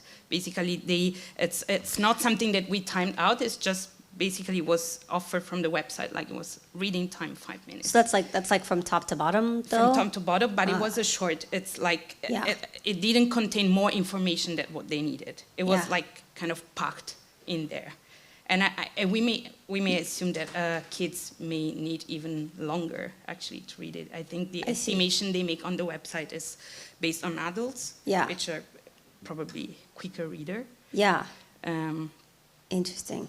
Yeah, I'm wondering if there's any way, if you guys have thought about, like, do you have in your data a way of getting at how bad the 2.5 minutes is? Like, how much did they get out of it? Like, not really, right? I mean, really. we can see how much, like, what they were scrolling or whether they were highlighting things. Yeah. But we cannot really. Like there was no eye tracker, for instance. We do not know, like which lines precisely. What are they looking at? They were reading. Yeah. You know, so that's one of our maybe biggest limitations. Well, even if you had the eye tracker, I was like, you have an additional problem of like the visual fixation is not the same thing as the information going that in. Would be very, that would be very tricky anyway. So there was no real way to measure this, but. I can assure you, like if you sure it's not enough. Like if you look at the videos, you get the idea that it's not enough. That it's not like it's just like opening a page, 2 seconds to like really you cannot read it properly. Yeah. Interesting. I have another question, which is there was a justification. Score, and that's like a quality of the justification. And how did you guys get that? Yeah, that you probably said that, but I went. I mentioned it briefly. So we basically asked 3 independent graders that were like experts in the fields to grade this justification from a 0 to 10 scale. And that one, there was a higher justification score for the like active search as opposed to the yoked. It looked like that was big. Is that because of the copying and pasting? Yeah, so that's another limitation of our design. So for logistical reasons, so all participants always started with the active block first. Right. So what might have happened there is that participants were kind of, when they did the yoked task, they might have been kind of prepared to the task, although it was a different topic. So they might have not, known precisely what to write in there, but they were maybe just more prepared about the task. So they knew maybe, I'm going to have to justify this. Like, I'm going to have to research and then justify this, while in the active condition, they didn't really know.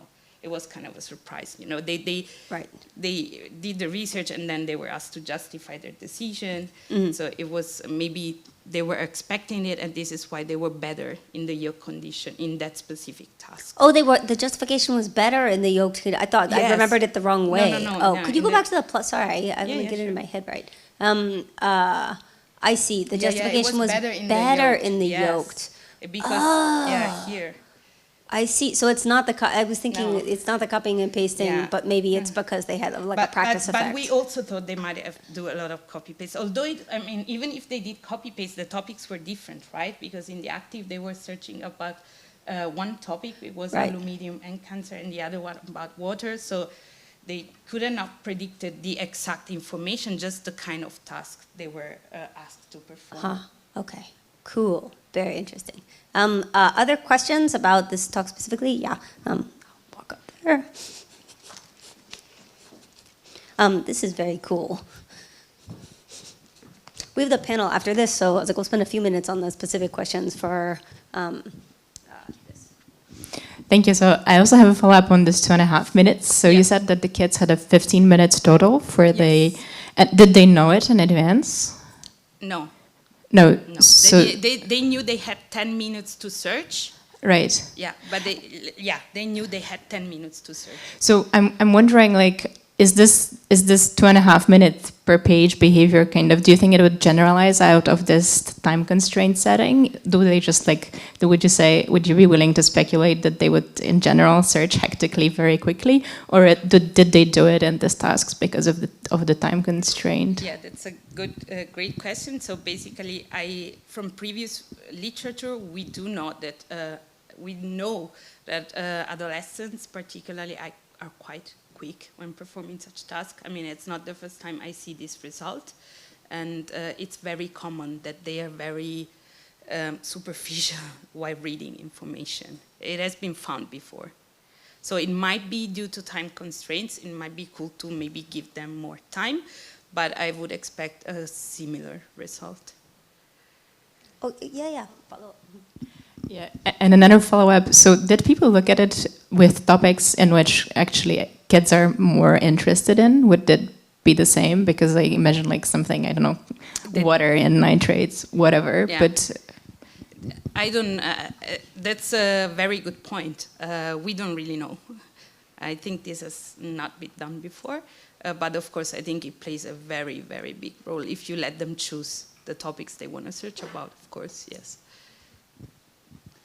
Do you see any evidence of like bootstrapping from their first searches to their later searches? So do they take terminology that they might acquire in their initial search and then use that as a search term? You mean whether they like use the same terminology? Well, so it's basically if they're doing multiple searches, are the later searches do you have any evidence that the later searches are being informed by whatever they found in the earlier searches? Like, are they getting better terminology to use? Are they looking for more specific terms? Oh, so you mean whether the reformulations kind of led to better results, like they were better at the end? I think they reformulate things based on more on the typos they did rather than on the content of the actual formulation they were doing. Well, I guess the question was more, so okay, that also answers it. The question is more, are they reformulating based on what they found? Or are they reformulating just like trying again from scratch, basically? No, they were reformulating from scratch, like most of the times trying again from scratch. Like when you look at the reformulation, they don't really make any sense. And there were some in which they were just correcting typos, which is also not very efficient because Google eventually is going to correct your typos. So, but then, no, there is not that kind of reformulation. Maybe there were just a couple, but it's a big minority. Cool. Other questions for Costanza? Yep. Okay. Actually, can you pass that? Thanks. Hey, thanks. This is really interesting to think about. So, connected a little bit to some of these questions. As I was trying to sort through this kind of reversal in findings, one of the things I was thinking about is that maybe they're actually doing two kind of different things in the active versus the yoked condition. So in the active, they're trying to figure out what the answer is, but in the yoked, they're kind of trying to evaluate whether the other person is doing the right thing. And so the attention is just on slightly different parts of the search process, either finding the right answer, where you see the factual knowledge is better when you're actively doing it, versus the other parts, the justification, finding the kind of reliable information, it seems to be better when you're watching someone else do it, because maybe that's what you're focusing on. So this is something just maybe I'm curious to hear your speculative thoughts on. Do you think it would differ if they saw the yoked condition first and then were doing active searching afterwards, kind of connected to what was just asked? And then also, you know, connected to stuff we were talking about earlier today with like, when you see disagreement or when you get prompted by new cues, does that help you notice something you didn't think about before? If you're noticing, oh yeah, that's actually a reliable source, does that then change how you actively search later on? So yeah, that's a great question. So to ask your first question, that's when I look at this result first, this is what I really like to believe. So that basically this difference was somehow due to the different nature of the two tasks, which is basically one that requires a lot of cognitive load compared to the other one, which requires a cognitive load as well, but maybe a kind of different cognitive load, in which you also have a lot of, expectations maybe about the person who performed the task. Of course, children didn't really know who was the previous participant to which they were connected to, but somehow they might have had some expectations, they might have, bring these expectations to their evaluations of the sources and maybe to the justifications. And, but somehow I like to believe that the task, they were still tasked to answer those questions and to be prepared about the topic. So even if they were watching someone else doing that, they were still tasked with the same task. So I think they were basically still looking at those information with that goal in mind. Although there might be a lot of assumptions in the year conditions they did about the sources of the information, which might be different. Yeah, that's a thing we might have to investigate in the future. We don't really know how to answer that question. But I like to think it this way. And did I answer all your questions? Yeah? Cool. Other questions about this talk? Or if not, we can go to the panel part. Evan, do you want to join Costanza at the front? And my first question for both of you guys, and the theme of the workshop is about, not in this case, because I think it's less relevant that it's like classroom applied, but what you think the more applied applications of your findings are. So I think one of the most easy application of my finding is basically that, so we know from my findings that kids that declared to perform this kind of task more often were better in justifying their decisions. And this was a great result because it might be a super simple yet great intervention to do. Just making them train on such tasks may just make them be more informed and more ready to perform such tasks. And, very, very, very easy. Right. And another thing I noticed from my results is that basically children had no intuitions about what makes things unreliable, what makes sources and information unreliable. And maybe this is something that can be more stressed out in future interventions. Like we know from previous work that informational prompts are very effective. And we don't really know about how much are they effective with children, but I think we can give it a try and maybe just train them on spotting unreliable things instead of just focusing on what is reliable. Yeah, I guess I can speak to both like an educational context briefly and then kind of like a more social media type of context. Within the educational context, I think much of the education that at least I experienced in K through 12 was very focused on like getting facts right and like listening and absorbing lots of information quickly, which is not super conducive to like developing a healthy sense of skepticism toward new information, because it's a lot of just like receptively integrating things without too much thought. So especially in cases where not everything hinges on one objective truth, having more problem-based, more open-ended exploratory kinds of tasks would be helpful, which is certainly not a new idea, but our work, I think, supports that. In terms of the social media context, there's always a question of like how we intervene. Do we intervene on the learner or do we intervene on the environment or both? I think that's a complex conversation. I think in terms of interventions on the social media environment to counter misinformation that we've seen so far, they don't seem super reliable. The best things that are out there that are actually on the platforms themselves are like warning labels and things like that, which sometimes help, but often in the moment, if people read the warning label, they're like, okay, I don't trust that. But then if the memory of the warning label fades, but the memory of the actual content remains, then it's just not going to help. So that might not be a great way to intervene in that way. Our work shows that children do have an ability to kind of scale up their skepticism somewhat based on the quality of the information they're seeing. One way to do that, hopefully, is to then support them in the earliest periods in terms of understanding how to best fact check.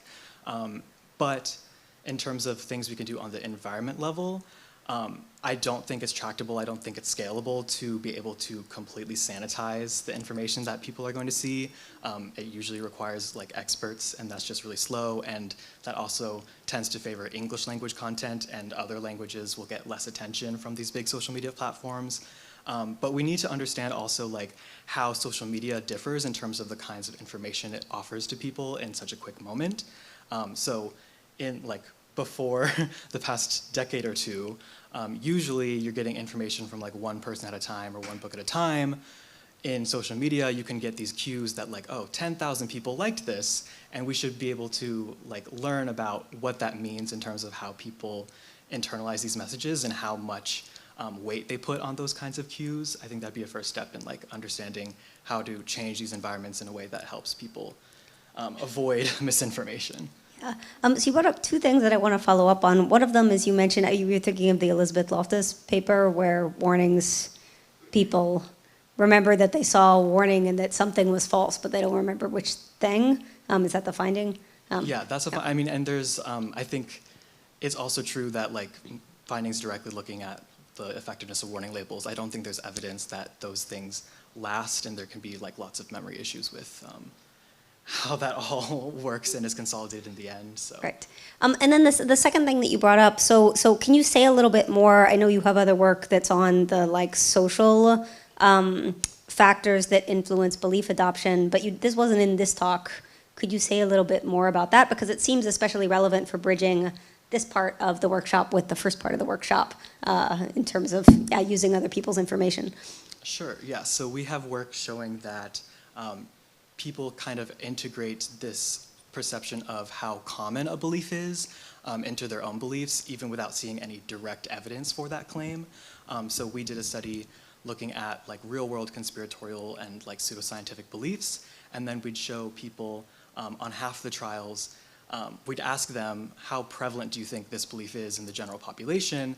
And then later we'd show them like, oh, this is how prevalent it is in this sample of 10 people.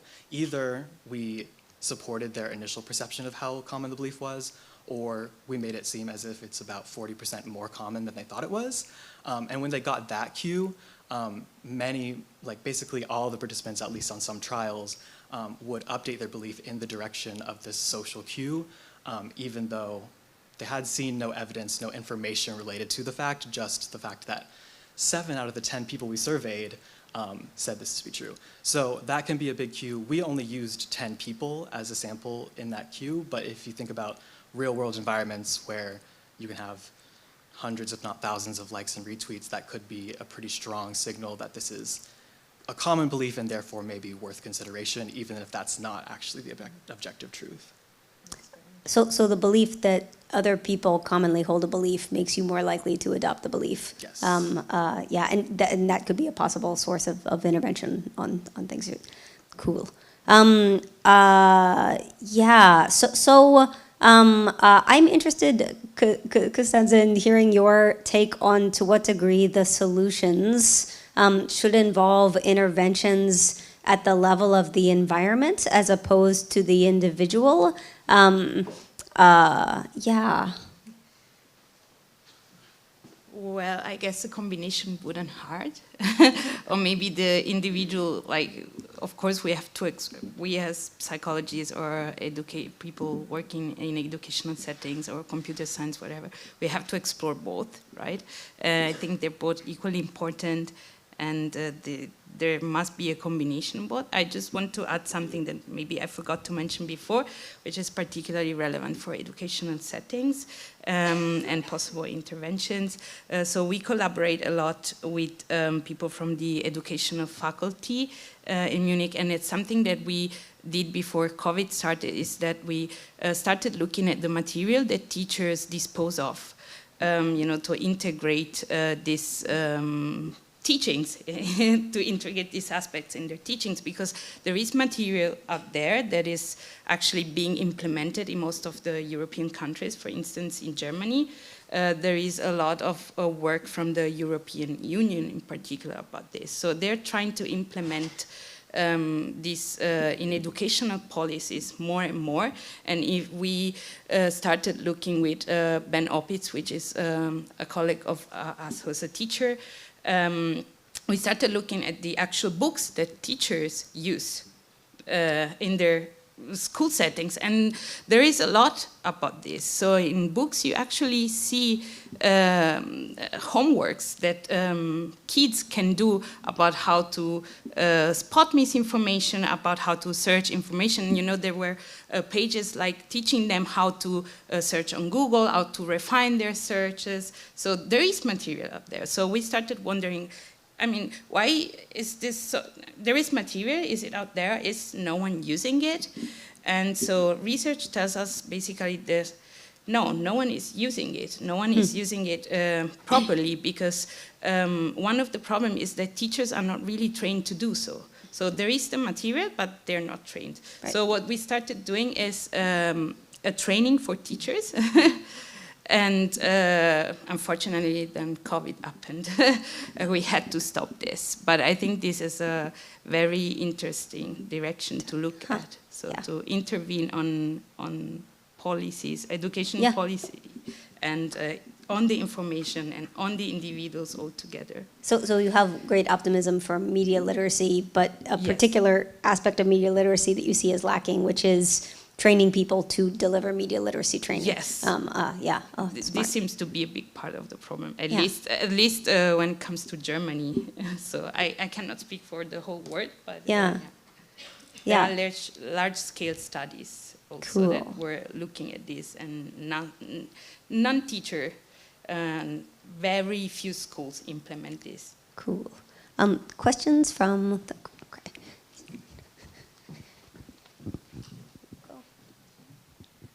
Hi, maybe I have a question to bridge both of the presentations. So, like recently I've seen a lot of search engines that are designed for children where we filter information, and so we do not have sites that include publicity, for example, etc., and all the relevant searches are like the first results, etc.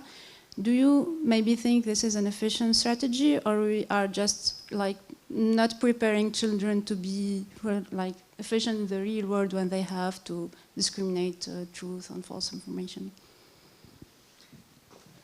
I would rather go with the second direction. I mean, but this is just my view. I would rather train children in the more realistic way possible, because all of them basically use Google, but most of them use social media all the time to look up for information, and that's just the way it is. And so I think we have to adapt our research on that. But of course, I think because this kind of research is so young, we are maybe far from that stage yet. So it might be good to start looking at, you know, just to look at things in a very easy way. So the way you mentioned, like simplifying things, might be a good way to isolate variables now that we don't know so much about this. But eventually, I think we should be more realistic as we can. Evan, did you have thoughts too? I do. Yeah, I agree with what you're saying. I think even if kids are introduced to like kid-friendly search engines and stuff, they're only going to use those for so long. And I think if we are endorsing those, we should also endorse like education around like how do you fact check something within this environment, and things that will prepare them for like the real world and actual Google and things like that. I would also just say, like anecdotally, with TikTok especially, there's a huge growing understanding, not fully fledged, but a growing understanding of like how algorithms can impact the information you see among like at least teenagers, if not younger. Because I've seen trends where teens, like they'll look at their TikTok For You page and their friends, and it's like completely different, even though they have a lot in common. So you can kind of bootstrap from that and teach kids, or you know, adolescents and beyond, like, hey, like your specific preferences are leading you down this very specific path, and it's likely that everyone who's liking and commenting on these things are of a very specific interest group that aligns with yours. And so kind of making the implications known about how algorithms are not this random space where you're getting a representative sample of everything. I think that'd be more important than trying to just keep kids sheltered from problematic content for as long as possible, because it's only so realistic.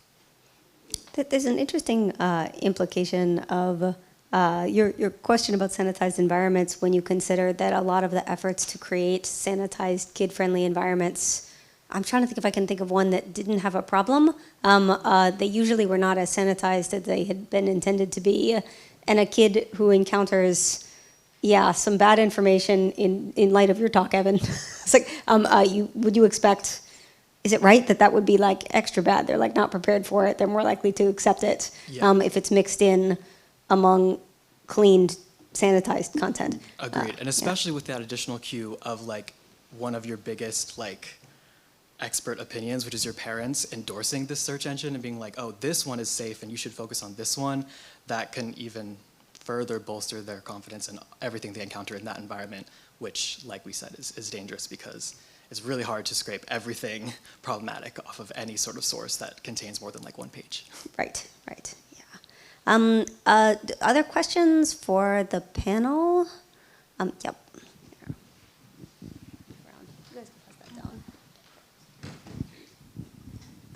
Thank you. So, in short, the question is Wikipedia, basically, both how much in Constance's study did the kids use Wikipedia specifically, but also how does Wikipedia, what sort of information environment do kids think of Wikipedia as? Do they think of it as a high trust environment? Do they think of it as a somewhat skeptical environment? Or is it more domain specific than that? Because I would say that my personal attitude towards Wikipedia is there's some things, as long as no one has a stake in it, there's some things that it's perfectly good for, and there are other things that you never want to look up on Wikipedia. Yeah, I agree. So in our study, Wikipedia was consulted by 11% of participants. I was expecting way more when I look at the data. And as you can see here, they also kind of seem to be pretty aware that Wikipedia is not really reliable. And from previous study, this result is very similar to what was found in previous studies. So generally, adolescents, but even younger children, are trained to believe that Wikipedia is absolutely a bad source. But I agree with you. I use Wikipedia as well. It's not necessarily bad, but they're very trained to believe so. Do you have an idea where that's coming from?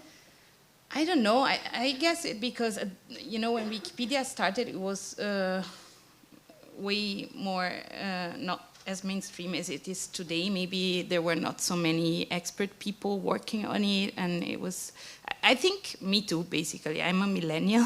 Yeah. And I think when I grew up, when Wikipedia started, I was also trained to believe that it was not a good source of information in general.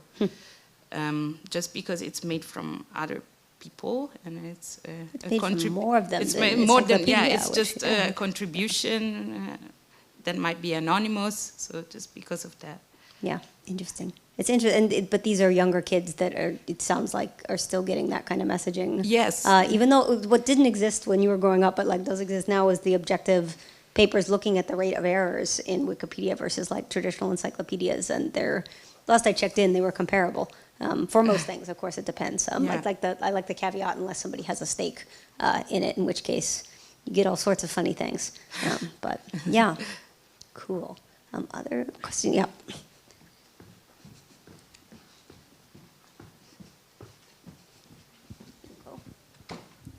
Hi.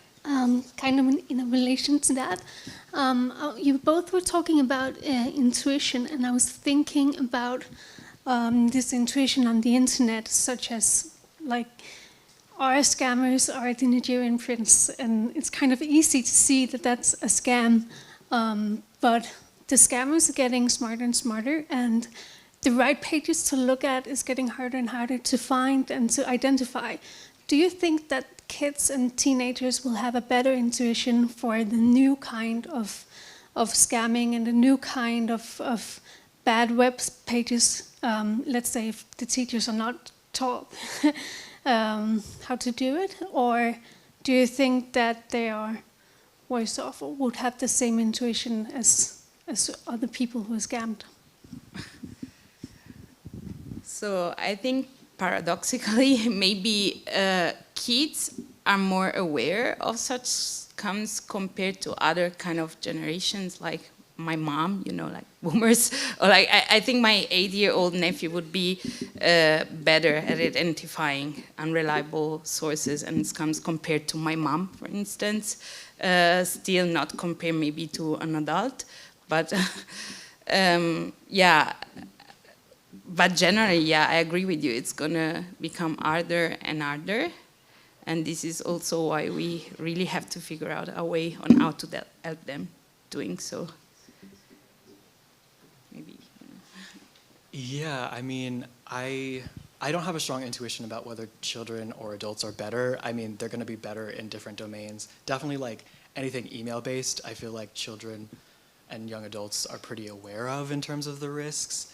And I think those that grew up with technology closer at hand are probably have like more intuitions about like what things are supposed to look like, and if a website like literally has the aesthetics of being shady, like I think more people are aware of that than in older generations.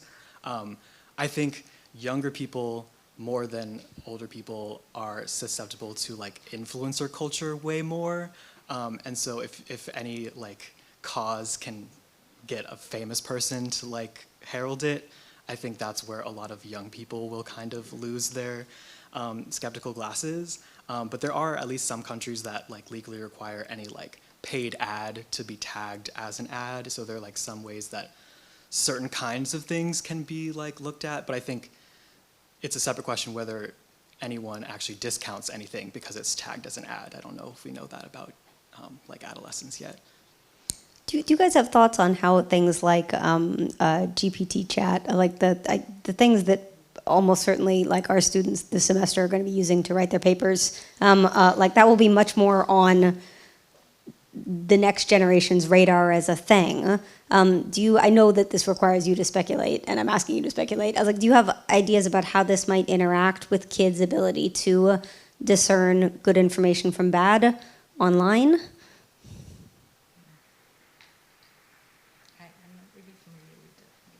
Yeah, I mean, GPT makes things a lot harder.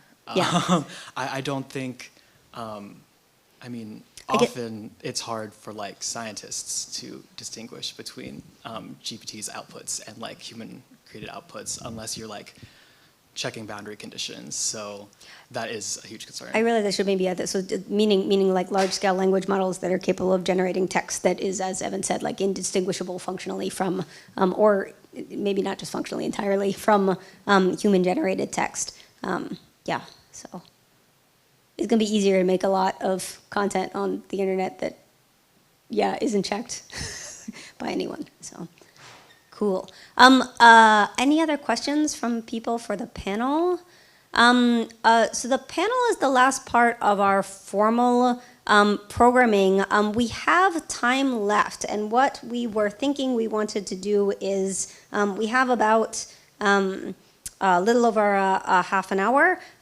For those of you that would like to go to lunch early and have a little more time, that is totally welcome. And if your brain is full, we will not judge you. For those of you that might want to speak a little more to the speakers, we are planning on dividing into different areas. So we will go down to, I was like, Rin and I will go down and do intellectual humility and just make a little group down here. For the people that are doing metacognition, I lost visual track of where did Carolyn go? Oh, there is Carolyn. So maybe I was like, you guys can make a group like right here. And then if you guys, I'm sending you to the opposite side of the room for variety, so you get a little exercise. Maybe you guys can do the corner up there, so we're like a triangle. Let's take a few minutes, and if you want to like drink water, stretch, take a bathroom break, and then we'll like reassemble in those areas as you want to, but no pressure. Thank you guys so much for coming if you're heading out, and if you're sticking around, we're looking forward to talking to you. Thank you.